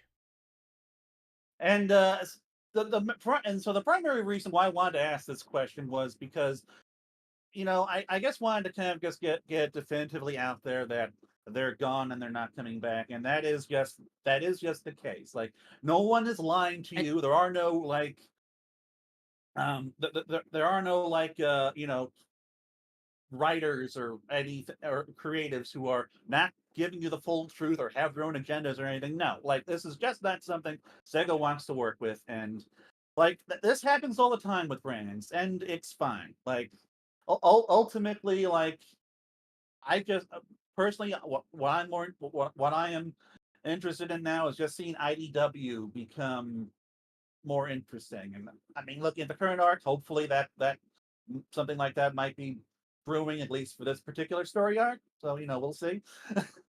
But Does any yeah, more, yeah, action, and fun-filled adventures that still have, some drama to it. I mean, and maybe less of these holiday specials. I'm looking at the spring. I just got the spring issue, and the entire thing is a flower growing event. I'm still looking forward yeah, forward to reading that though. I and don't know, like might be boring, but like I don't know, like maybe Lionel Ling like just comes out of nowhere and slaps the flower pot out of Silver's hand. We'll see.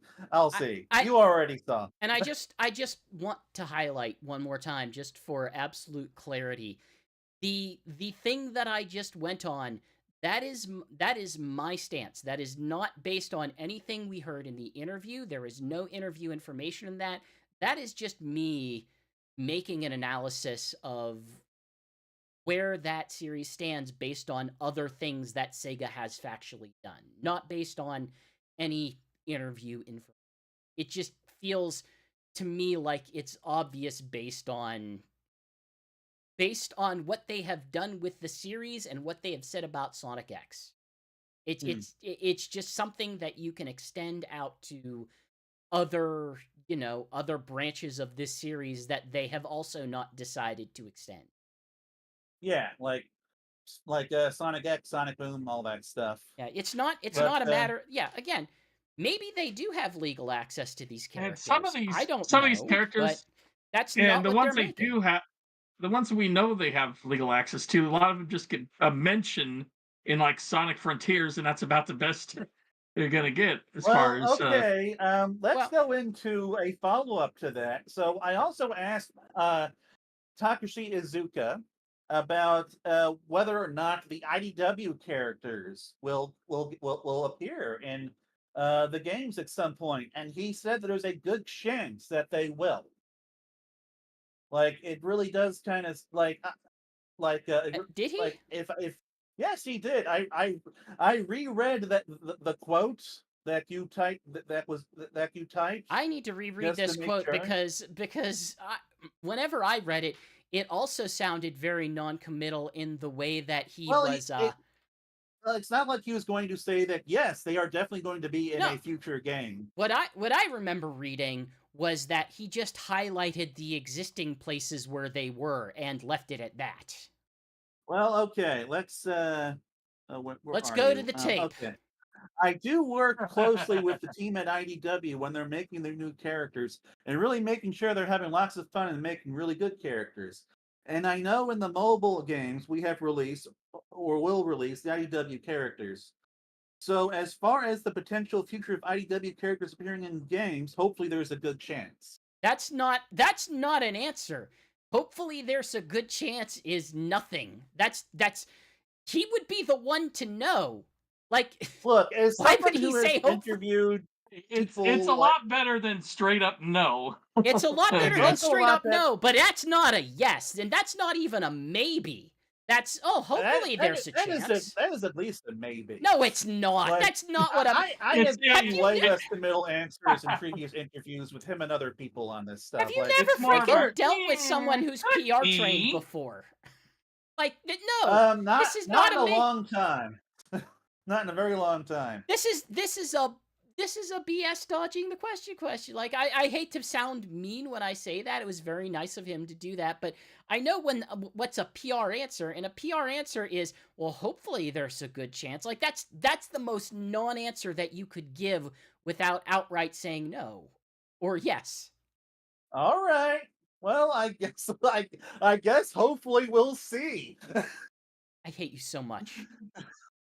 But like Freaking. I don't know, like if he wanted to be non-committal, he could have just said, "Well, we'll see Then in the he could future." say, But hopefully there's a good chance. I don't.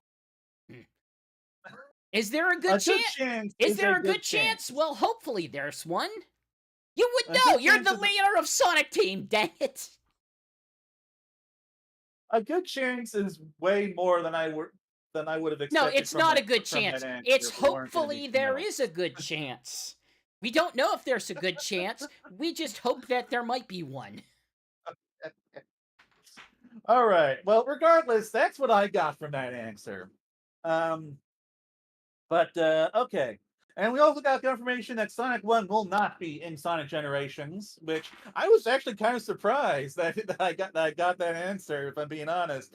But yeah, so but they are removing Sonic 1, which again makes sense. We got Sonic Origins out right now. But we are We getting got the Sonic One on everything, including my toaster. So who cares? well, You know. unfortunately, your toaster has been delisted. You can now no longer get Sonic One for your toaster. I'm sorry, Shigs. You cannot play Sonic One on your toaster anymore. But also more significantly, they are including the Casino Night pinball table, which is important because that song is a real banger. Yeah. Now, the final question of the interview, which was something that Dredd requested be the final question, was how the Eggman got out of white space, People have weird, strong emotions about this. and apparently Ian Flynn asked him this very same question and made him burst out laughing. That was the But best part of the basically, interview. he basically just It's wants like players to imagine how they got out. Yeah. it's like the Harrison Ford "Who gives a shit," about Yeah. gift out there. It's Like like I he don't know. just did. Okay, who cares? I'm going to imagine that Sonic the Zone Cop, who is canon now, uh, booped in, said, "Okay, I need you to get back. I need you both to get back to the Prime Universe," and then booped them back out to the regular world. So I'm going to That's my imagine answer. that they didn't feel that they needed to come up with an actual ending because this is all treated like a cartoon, and the people who are demanding that there is some sort of clear, identifiable continuity don't understand how these games are written. So yeah, that was the interview. It was fun. You can Said read a it or wizard did listen it. to it on the website, and maybe like there is also a video version that has been recorded, but I'm not entirely certain if it's going to get released or not. It's not really a top priority for me, if I'm being honest. But if GX is able to do it, then you will also see me on camera for the first time in years. Uh, we also got And we got some other news. yeah, yeah. Apparently we could get other remasters, which is perhaps not news, but I guess hits the technical threshold. Yeah, like IGN asked Iizuka, saving me a question whether or not there's going to be new remasters, and like they're open to it, obviously, because why wouldn't they be? Uh, Like I said, Honestly, you're not going to shoot it down. You're not going to shoot down the idea. You just say, "Oh, yeah, maybe." like they could remaster Unleashed or Heroes or Sonic Adventure 1 and 2 or Shadow the Hedgehog. Or good games. Pocket I named Adventures some 1 good and games 2 in on there. a Not Shadow Frontiers the engine Hedgehog. would be kind of interesting. You would you would I I don't know how. Basically, you would have to make another. It wouldn't be a remaster at that point. You would just No, it would be a basically be, remake. yeah. I'm talking remake. Okay, that's not quite what they were talking. I would love to see Unleashed get a remaster or a remake. It definitely needs a lot I'd of like to work. get a re-edit to just take out half the Werehog levels, cut them down by 50%. I would like it to My, be less mean. If they could make it be less mean, I would probably be happy. I want them to at least add like permanent checkpoints in the Werehog levels and Remove lives, maybe. Yes, remove yes, lives, and infinite also lives. make the combat more like combo and counter centric to give it more depth. Um, but yeah, like and for for Lost World, I would be happy with them just porting that. um, Sonic Dream Team is getting did get a third update, and I can confirm that the third update continues to have some of the best level design in the game. Hello? To be honest, I haven't played it You're yet. here. Continue Ah, talking. okay. All right.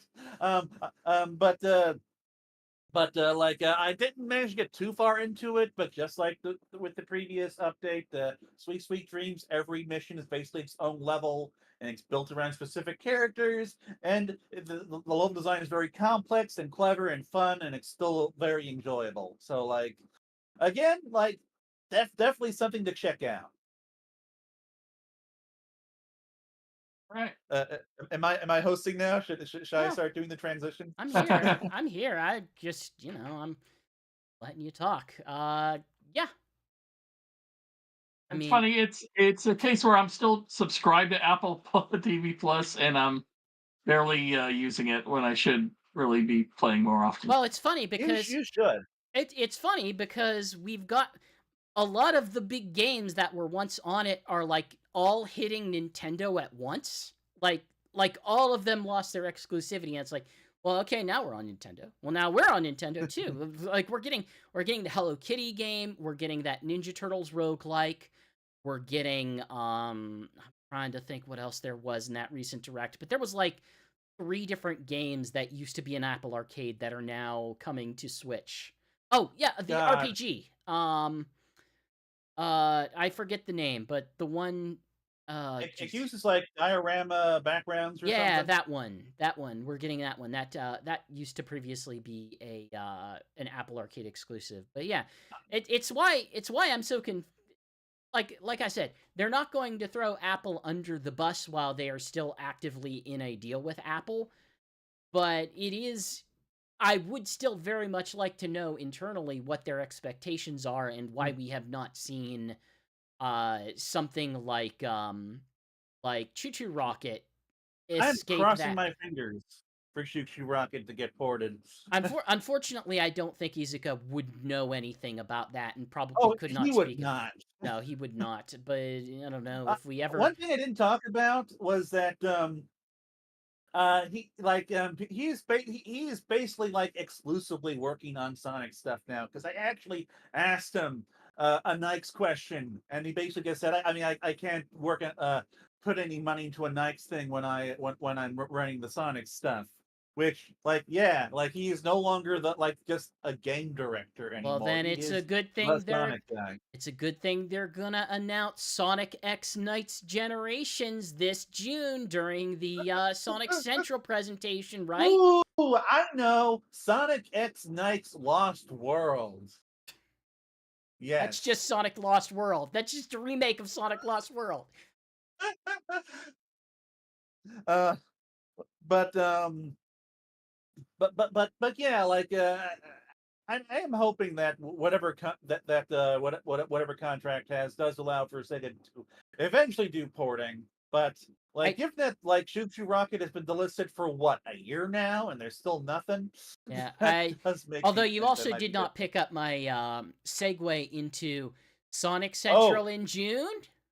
well, I'm sorry. I thought you were making a pun. But yes, Ah, Sonic Central darn. has been deconfirmed for June, which will make this the first June to not have a Sonic Central, I think, since it started.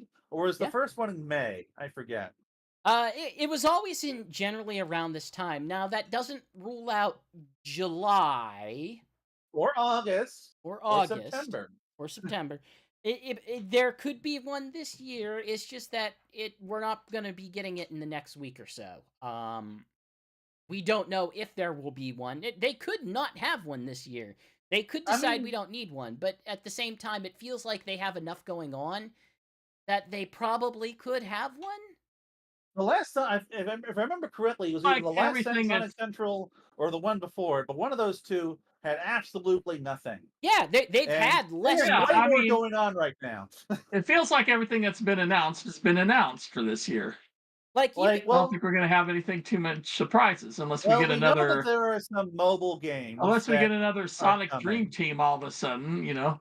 well, okay, We know that there are okay. some mobile games that are coming. They could have talked about Sonic Dream Team Well, DLC. They could reveal more about Sonic Rumble.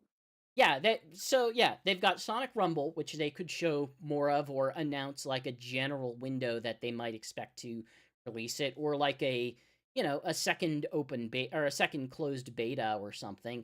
They have the movie trailer. If they are fortunate enough to get that, they could potentially show that, or even just like screen grabs of here's what Shadow looks like in action or something, because that's one thing they really haven't shown off yet.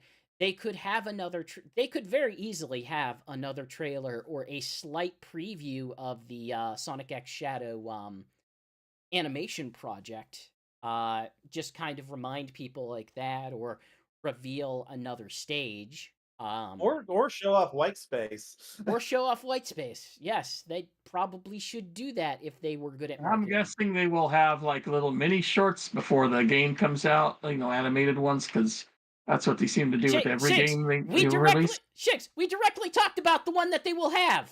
That was a Yeah, news I know story the we talked prologue, about. but that's the exclusive. No, it's not. and The exclusive and is the not to extended mention version. God dang it! and Ah, not Do you not read and not this? to mention we know that there is a Knuckles comic of some sort coming this year. And And we also know that that there are some more mobile games that are coming. well, we maybe know that. I would not say at this point it's safe to assume we know that in the same way that we might have assumed prior. If you want to say so. I am But actively saying so, but also let's not let's not ignore the fact that I don't believe that there has been an official reveal yet of the tornado biplane from Jack Specific. And every year at these special things, they usually have some form of like big Sonic toy to show technically, off there. later on in this article, in this, and they have shown, they have leaked. It has at least been leaked. I don't know if it was I know they officially have announced. not officially announced it. That's what I'm saying. Ah, We know it okay, sorry. exists. We know it exists Yeah, and because there's it also, we leaked. also I think there's also more Lego stuff coming. Like there's just so Yeah. much.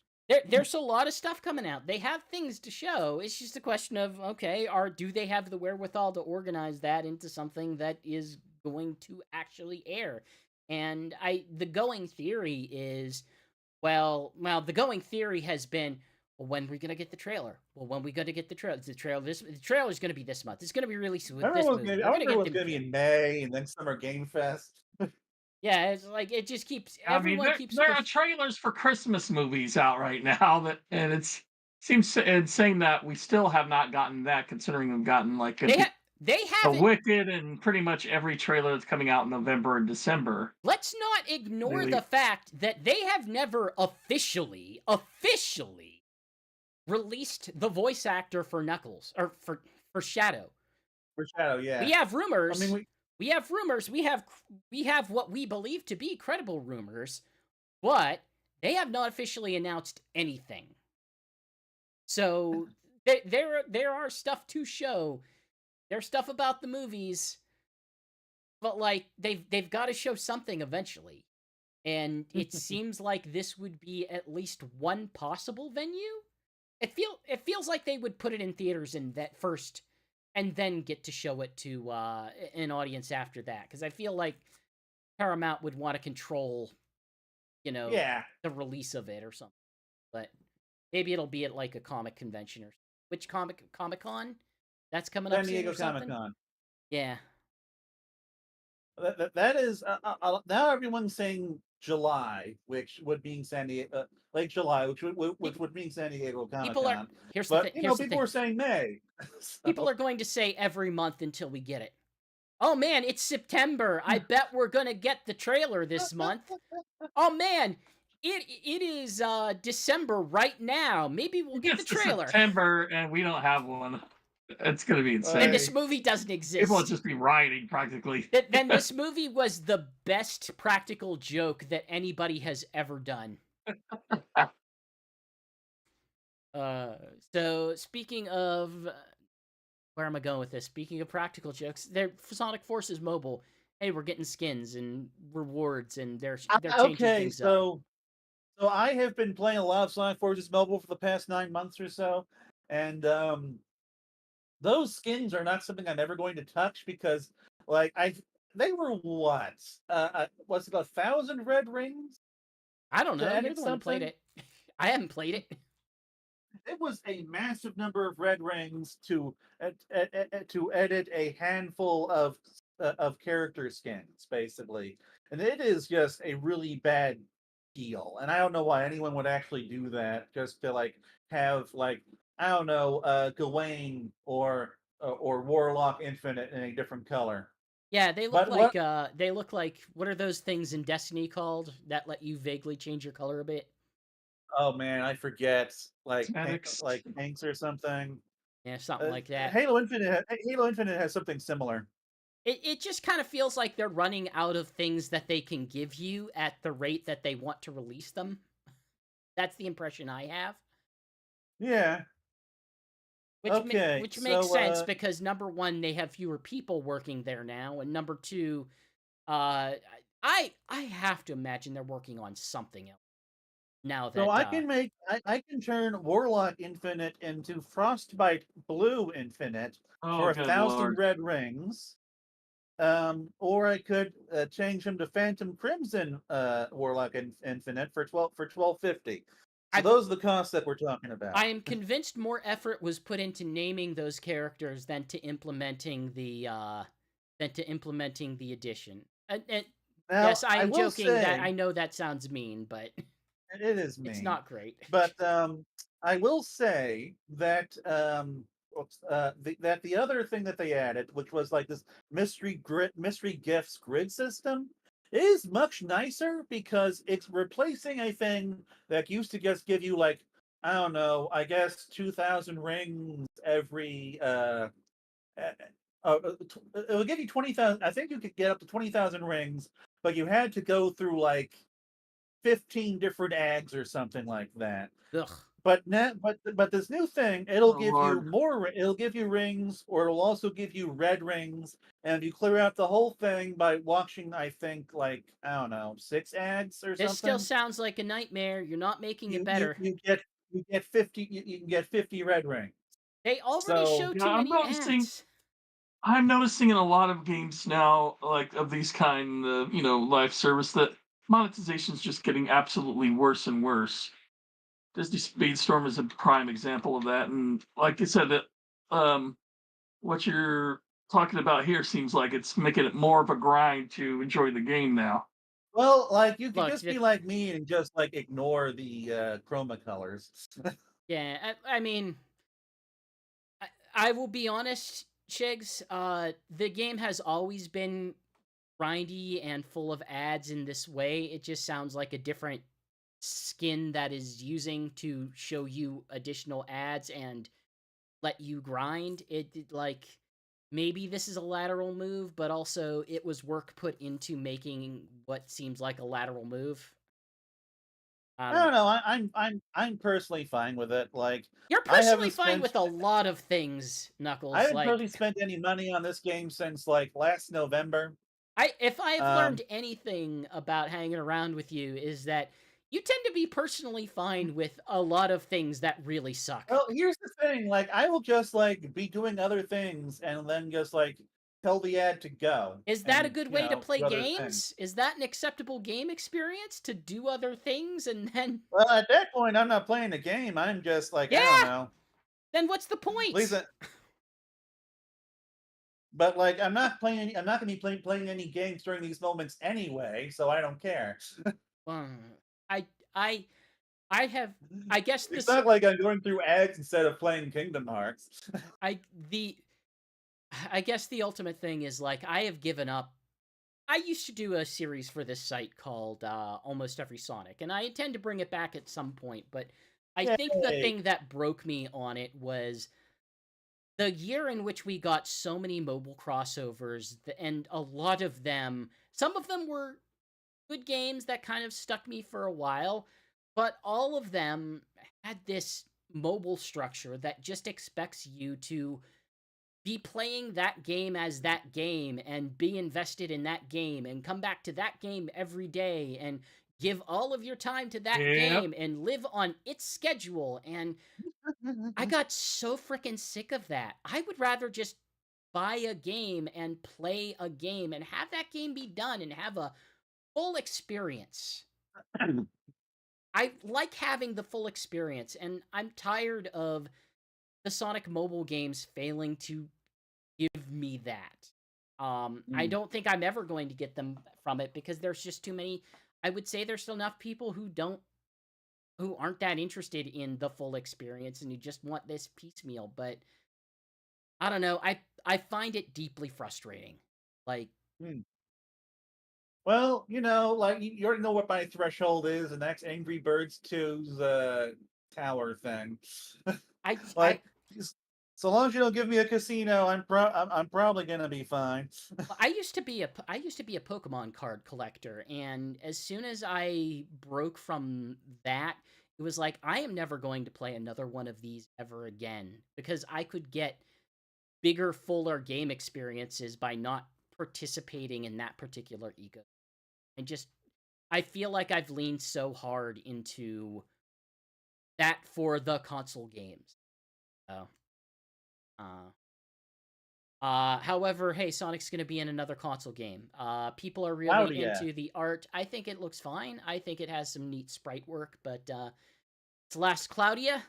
It's Yep. probably already begun, and I don't know. Based on how FOMO works in mobile games, maybe it's already over. I don't know. I haven't been keeping track, but I just know that I thought the art looked gorgeous, the sprites looked cool, and some people Yeah, talked it about it look. for a hot minute, then it was over. Yeah, people, so I watched a little video of some of the attacks, and he looked really cool, but I'm not doing it. yeah, I I've basically got enough going on. I researched enough about this, and the vibe I got from it was like, hey, the gotcha mechanics suck. It's pretty low rates for cool stuff, but if you want the story from it, that it has an actually legitimately good story and character Huh. writing. So, like, hey, it's something. But yeah, I just specified everything that I just specified, and no, I won't be playing this. Not for stream, not for the site. And you know what? That I'm makes me just that makes me a little sad. I loved those old almost every Sonic streams. I'm going to admit. I look. I this is 2024. I spent 2023 pretty miserable, living a miserable Aw, life, going yeah. through a lot of crap. And the spirit of 2024 is I'm not going to do things that I don't want to do that are not going to make me feel good. And mobile games aren't going to make me feel good. Thankfully, Sonic 3 is going to make you feel great. You mean as I miss it? Sure. It'll feel pretty great whenever I don't go see it. As we talk about it on Sonic Talk after the fact. Yeah, you guys can talk about it. I can mute my mic and then I can play Monkey Ball. Uh, Speaking I'm of Monkey so Ball, they did reveal there's going to be a bunch of characters and skins that you can get for the game as part of the Sega Pass. and Eventually, and and again, and don't know when, but I is like what the third character to wear a shadow onesie but now. I'm trying to think. Like we've got Corone now. Like there's going to be Corone Oh, DLC for Shadow, Sonic X Shadow, or there's going to be some sort of collaboration. I forget the exact stuff of it.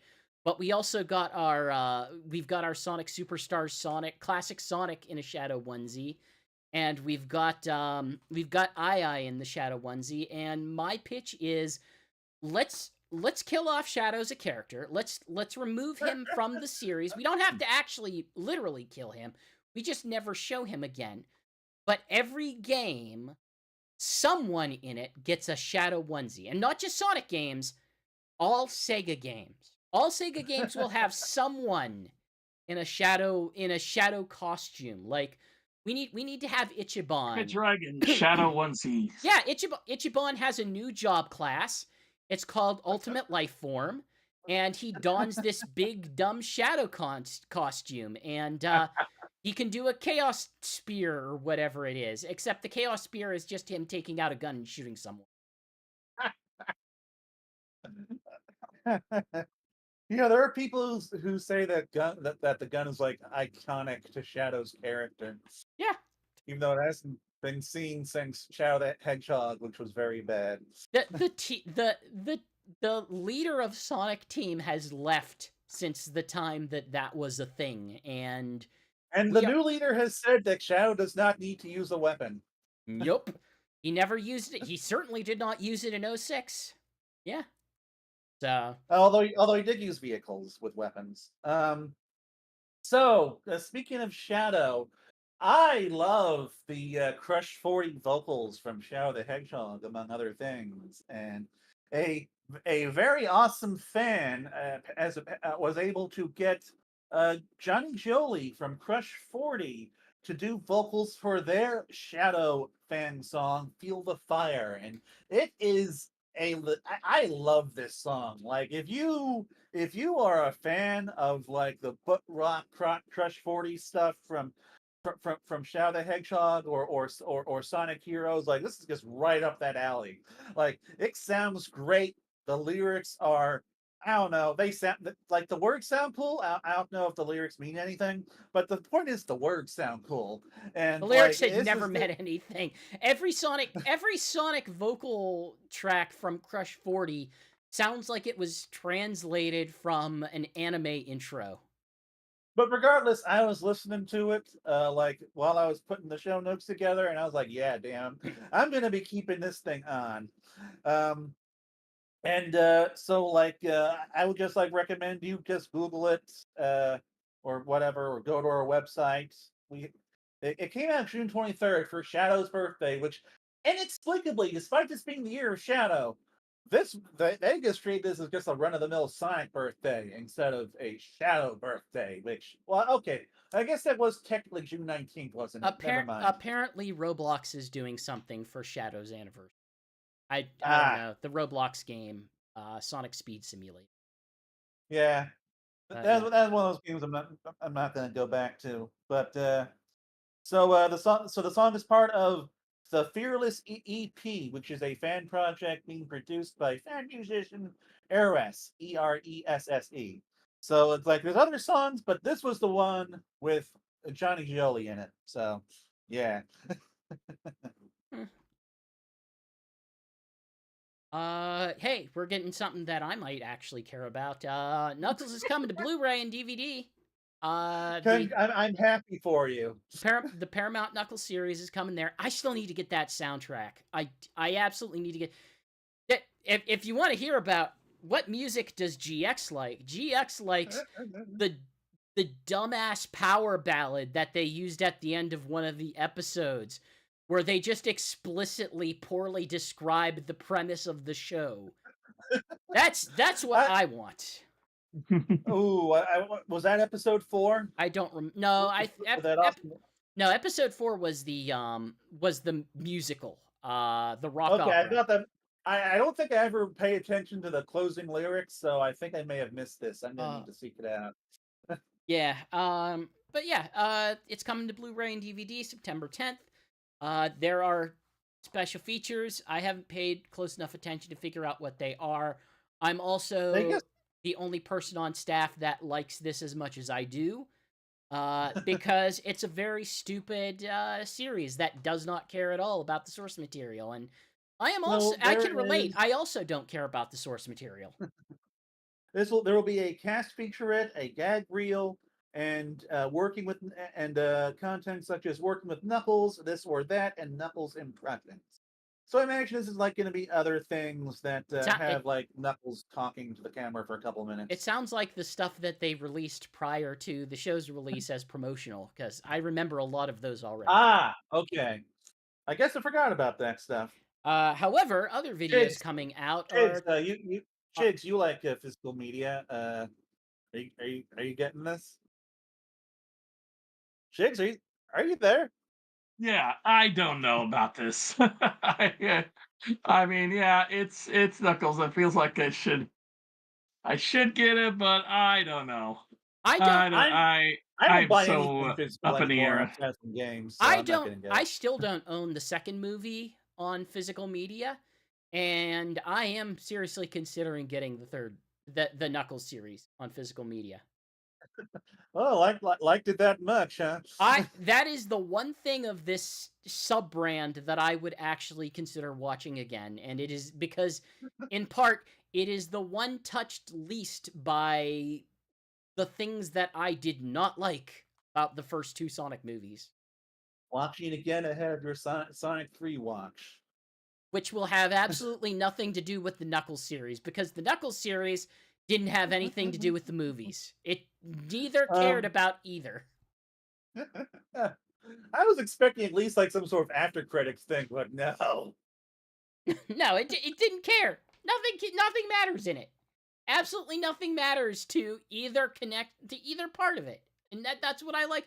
It's a bizarre breakdown of nothing and nonsense, and it's not even really about Knuckles, and that's there's so hey, here's the thing about GX.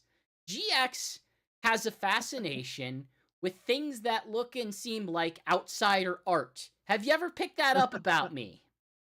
Nah, you seem like a pretty mainstream dude. I am the most mainstream, as I have said on here before, which we all know is BS. We all know is nonsense. But speaking of things that are outsider art that fascinate me, Ken Penders is finally launching some part of his big dumb Laura Sue project. It's For a finally out and dozen it has boobs years. in it. He's Hey man, like this this kind of reminds me of that Ren and and Stimpy it's thing chock full of nudity for when some like reason. Ren and Stimpy went to like an adult thing and suddenly the asshole who runs it didn't have censors holding him back anymore, and it was just the crudest, grossest thing that no one liked, and got Yeah, it was a canceled after 4 disaster. episodes. But like, this isn't that bad. But regardless, it just reminds me of like, yeah, okay, he No, used to yeah, work on a kid's comic, and now he's giving now he's just showing the character's breasts. yeah. I mean, so, uh, yeah. This is the kind of thing where like I am fascinated by this, but it's fascinating in the same way that like I watching Manos: The Hands of Fate or The Room is fascinating to me. That there's clearly someone being misled about like this is what you have to do to be serious or uh to express this thing about these characters when the real answer is no. It's I am almost convinced based on things that I've read Penders say prior that as you kind of said before, uh it feels like he thinks he's doing something of a higher degree or level of storytelling or art than he Yeah. actually is, because all he's really doing is like I would describe as shock value and melodrama, which is what he Hmm. did in the original comic. Like, hey, guess what? The comic published by Archie Comics has a lot of frickin' melodrama in it, don't it? Yeah, yeah, like especially when we got into like the late '90s, early 100s, early to mid 100s. Like by 150, of course, we had that infamous issue where evil Sonic sleeps with all the girls. Well, okay, six with them with his hands around them, but you know what I mean. Um, but But yeah, he but seems like a he seems to have a weird obsession with laying out the we'll say sexual history of many of his characters, which well, specifically Jeffrey St. John, which I think he said some years ago, like Sally was like he viewed Sally as a conquest or something like that. But we actually Which is got something if you do it offhand when you're, an Arthur, when you're not putting it officially in the book, fine, whatever. It's kind of gross, but whatever. But no, no, it's in the yeah, it's it's in I've the got book. I've got It's mentioned in the book. I mean, my yeah, God.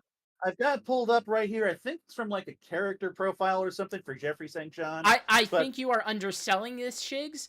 No, it's not. I'm It's gonna not read it. kind of gross. It's very gross. I actually haven't read this It before, is so I'm very probably gross. gonna Yes. so I might react during this. But shortly after foiling Kintelbor's latest plan, but failing to carry out his execution, St. John faded back into the shadows to plan for another opportunity, especially since the princess voiced displeasure over several of his methods. He would later resurface when Kintelbor was transporting his latest high-tech weapon, the Dynamic 3000. It was during that mission that he discovered a rival for the princess's affections. Whereas the princess would be one of a line of conquests. Okay, there we go. Where St. John was concerned, the blue-spined Erinakene, which I guess is supposed to be Sonic, It's who him trying to protested, avoid saying things that he. I mean, he's already stealing a bunch of art that he didn't make, so I don't know why yeah, he's beating around the bush. But who Yeah. I mean, protested Gothic, that's who the other thing. protest, He's trying to republish yeah, a uh, book that he doesn't own the rights to and just re-editing him.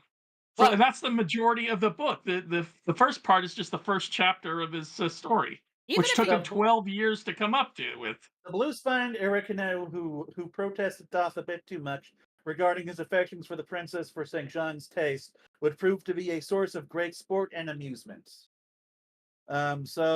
Yeah, it's so like Sorry, I thought it you were done. I didn't mean to interrupt you. it's a good thing that we have this extended perspective of a character who views women as a conquest. That's really the one of the many perspective I wanted things to have. one of the many things Ian Flynn improved when he took over the book.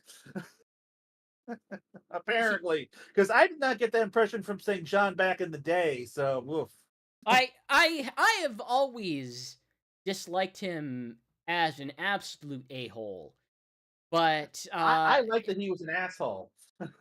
but also it's like let's keep in mind, and I will. This will be the always the reference for Penders for me forever and for eternal. He is the man that dipped a woman in gold. That is the Huh. thing that he made a plot point. That he had to Oh dip yeah, a I guess naked that woman was in his Oh, gold. story. yes, she So had to be there's actually naked for two some reason. separate That's breastfeeding back when panels.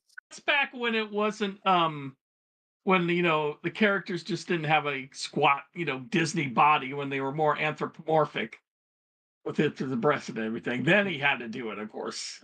So like, there's not just one breastfeeding panel. There's apparently two. Yes, And there's two. There's one where they're laying down by a tree naked, watching their little girl who's also naked play on a tree. And then there's one where I think it's Laura Sue's using a data pad up on a spaceship, and then she's only wearing a shirt and her butt's exposed. And why is this even in here? This it doesn't need to be in this. like, oh, okay. I assume you're talking about the nudity, so I was gonna give an unrelated answer, but There so are, artistically speaking, a lot of reasons why you could evoke that kind of imagery in a story. Do any of yeah. us trust him to have the nuance you need to actually pull that off in a meaningful way? As someone No. who enjoyed the Knuckles series when he was a child, no, I Not do in the not. slightest. He is a blunt instrument of a writer and an artist, and no, he's not going to be able to pull off artistic nudity. And these echidnas also just look absolutely hideous. I mean, Like yeah, just but bad. Like Well, his we've art known has that for it's to be legitimately look, man, we've it's to known gotten that be for worse. years. it's to be understood, considering the main character is a child made of incest, basically, because Knuckles and Julie Sue are cousins. Oh, they're distant cousins. Here, okay, episode 114. Knuckles justifies banging Knuckles' cousin. Good job. Is that really what But you they're to put out in the world? cousins, identical cousins. Oh man, do It's you like the still frickin' give royal family over here. do We can't do pollute you the still we gi- can't pollute the echidna bloodline too much. do you still give those episode titles based on our quotes, or is that dead? No, pretty I much don't, dead. but someone will get a nice surprise when they make it what are we, 3 hours in?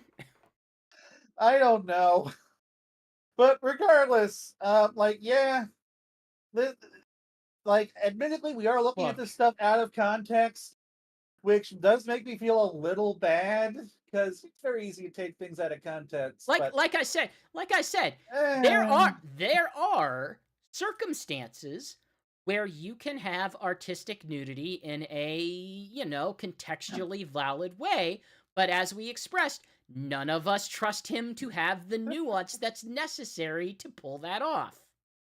Which oy means vey. it just becomes a weird focal point. Like Yeah, I don't know and what it accomplishes.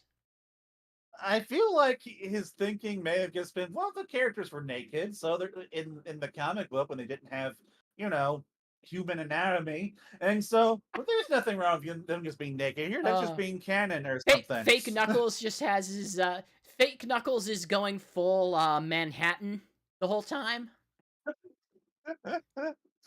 Yes.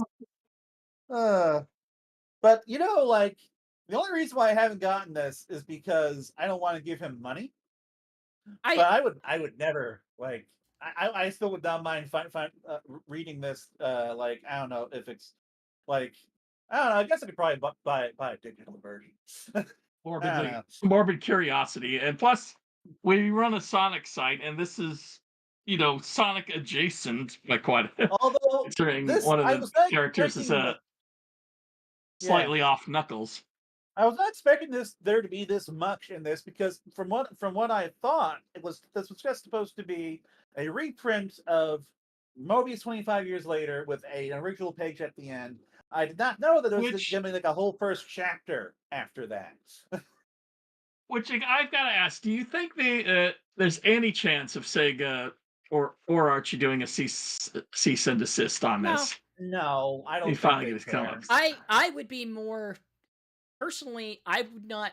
I don't think we're ever going to get something from them. If I feel like there is a cease and desist worth having, I feel like it should come from one of the artists that did the work and might not be getting paid for Yes. this. Stephen Butler, like he did a lot of those movies 25 years later pages. They were great looking pages too. So yeah, I don't know. I don't know what his relationship with those artists are these days, or maybe It wasn't just artists. There was inkers and colorers and editors on that. maybe he is paying them to use that, but I don't have a lot of faith in that because he put his name on the front of the book and nobody else's. Yep. yeah. Like I said before, I wouldn't be if there surprised were for him ever, to be hypocritical of that kind of thing. like I said, if they ever did any sort of reprint of those old Archie comics, yes, he deserves to be paid for the work that he did. That does not mean that his work gets to overshadow the work of others who are also, doing the art and writing the other stories and, creating the other mythology that he himself is building upon. But obviously, at this point, I don't think The that's going cover to happen. artwork, the cover artwork actually utilizes some of Spaz's work too. Yeah, it sure does. It sure does, doesn't it? Anyway, Yeah. I think I've said all I need to say on that. Yep. I think we've said more than you said. Let's jet through some stuff because we're at 3 hours and we need to get going. Yeah. Yep. Hey, do you like IDW comic character merch? There's gonna be bag clips, and you can get them at San Diego Comic Con of Tangle and Whisper, and I think Sonic as well.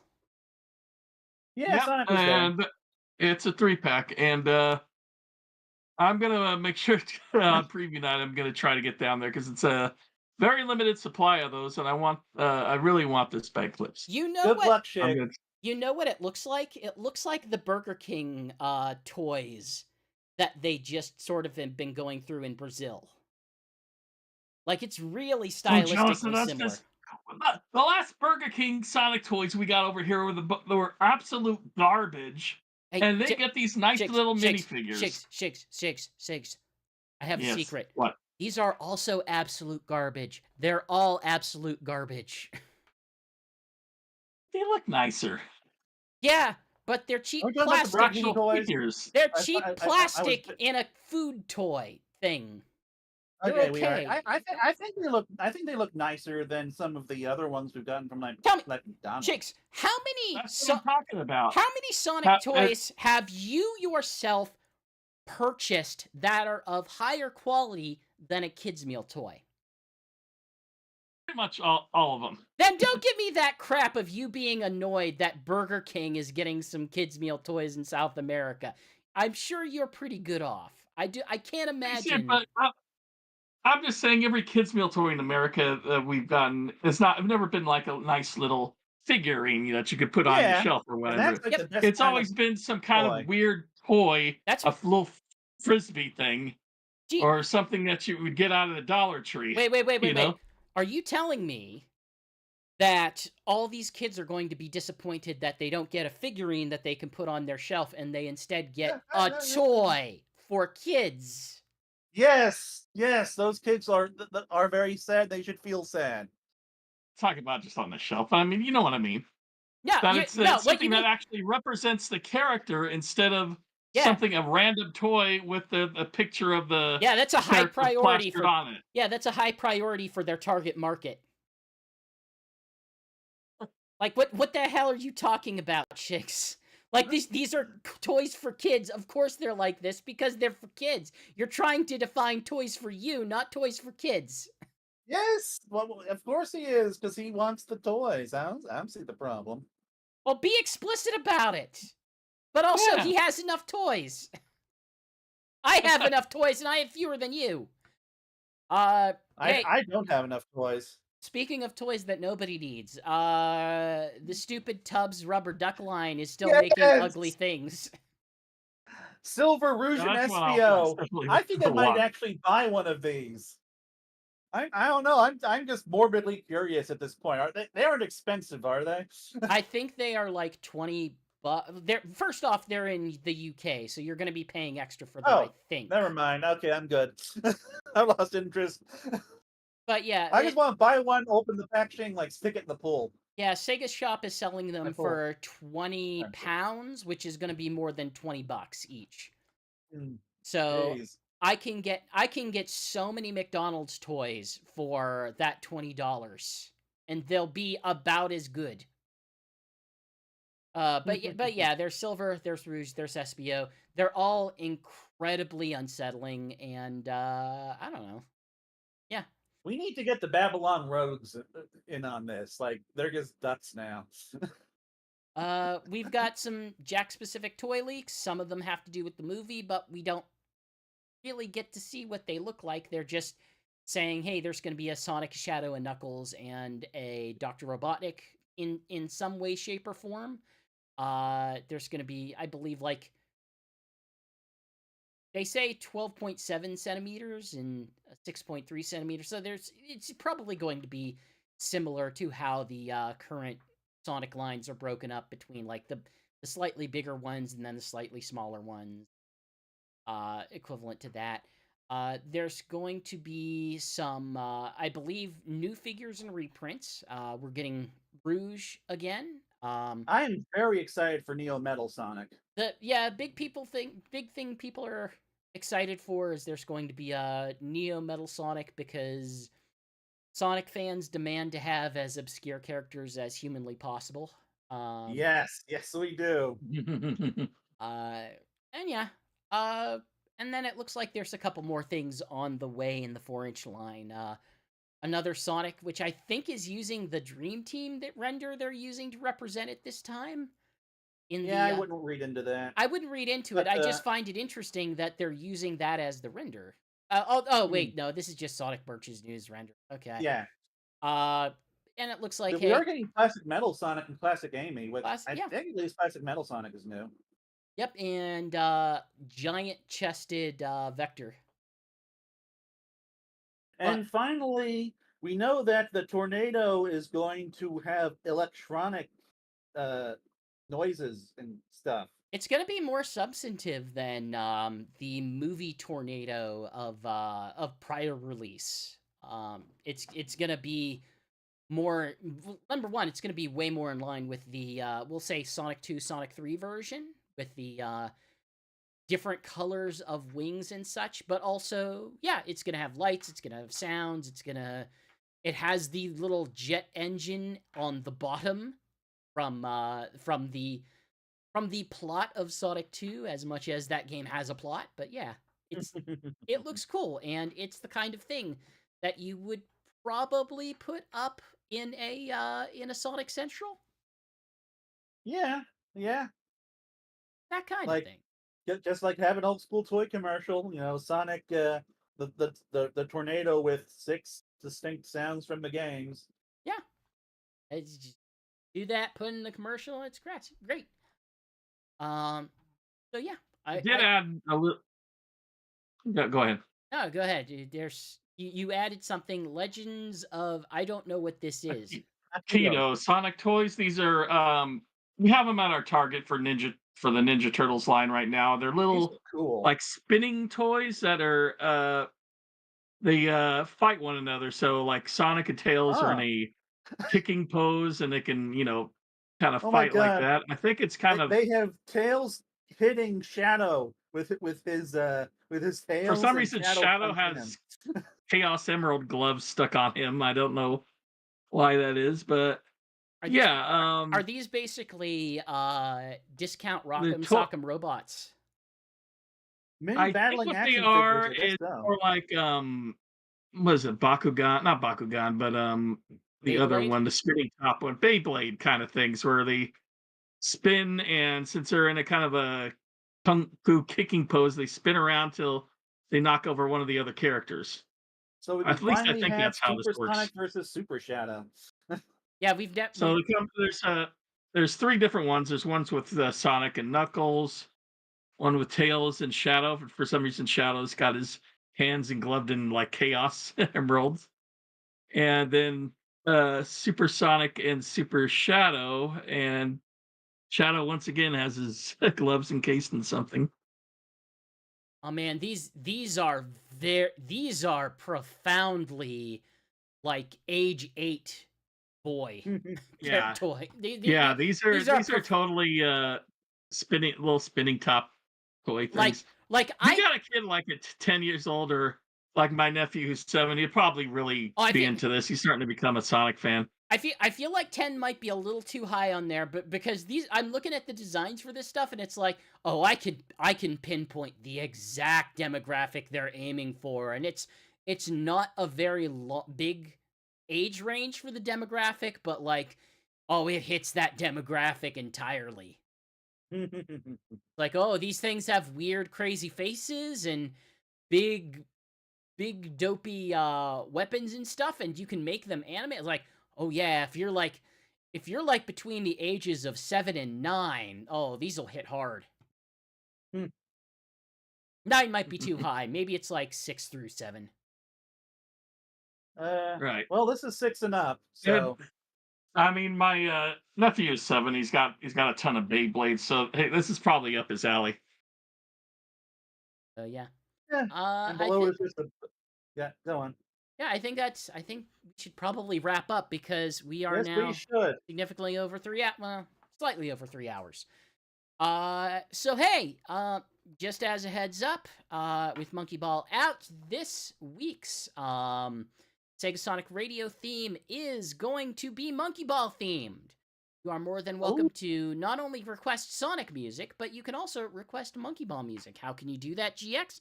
You can do that by going to our official Discord or jumping over to the message boards, and there are threads in both to make your requests.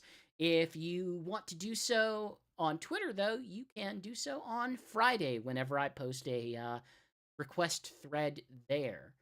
Aside from that, hey, we got other stuff going on over on the site. We've got we still have a slowed but continuing guides coming from Ryan Number One Gamer and Fallon Hearts on Sonic Speed Simulator. Over basically every time there's a major update, they tend to release some form of major guide going on there. And we also have the Sonic Musical Spectacular, run by Ryan Number One Gamer, which I don't understand, and he didn't explain it to me, so I cannot in turn explain it to you.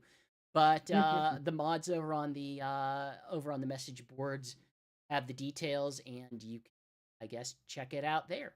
Aside from that, hey, anything you wanna pump up or highlight out, Knuckles? well, I'm pretty busy with stuff in my life, but I'm going to attempt to get my Sonic Rumble preview out finally. And also, this is going to be up. You may see me on the screen if we can get that Sonic that SGF gameplay footage out. That is a priority. Yes, I know. But nothing else to talk about right now, though. Cool. And Shigs, anything of interest? Nothing at the moment. I'll be honest with you. I have some ideas that I'm sketching out, but nothing to tell you about right now. I've got a couple things in the works that I also don't feel like I can talk about right now because I have some higher priorities than them. But who knows? Maybe sometime in the future, we may have multiple podcasts run by Ooh. Sonic Stadium.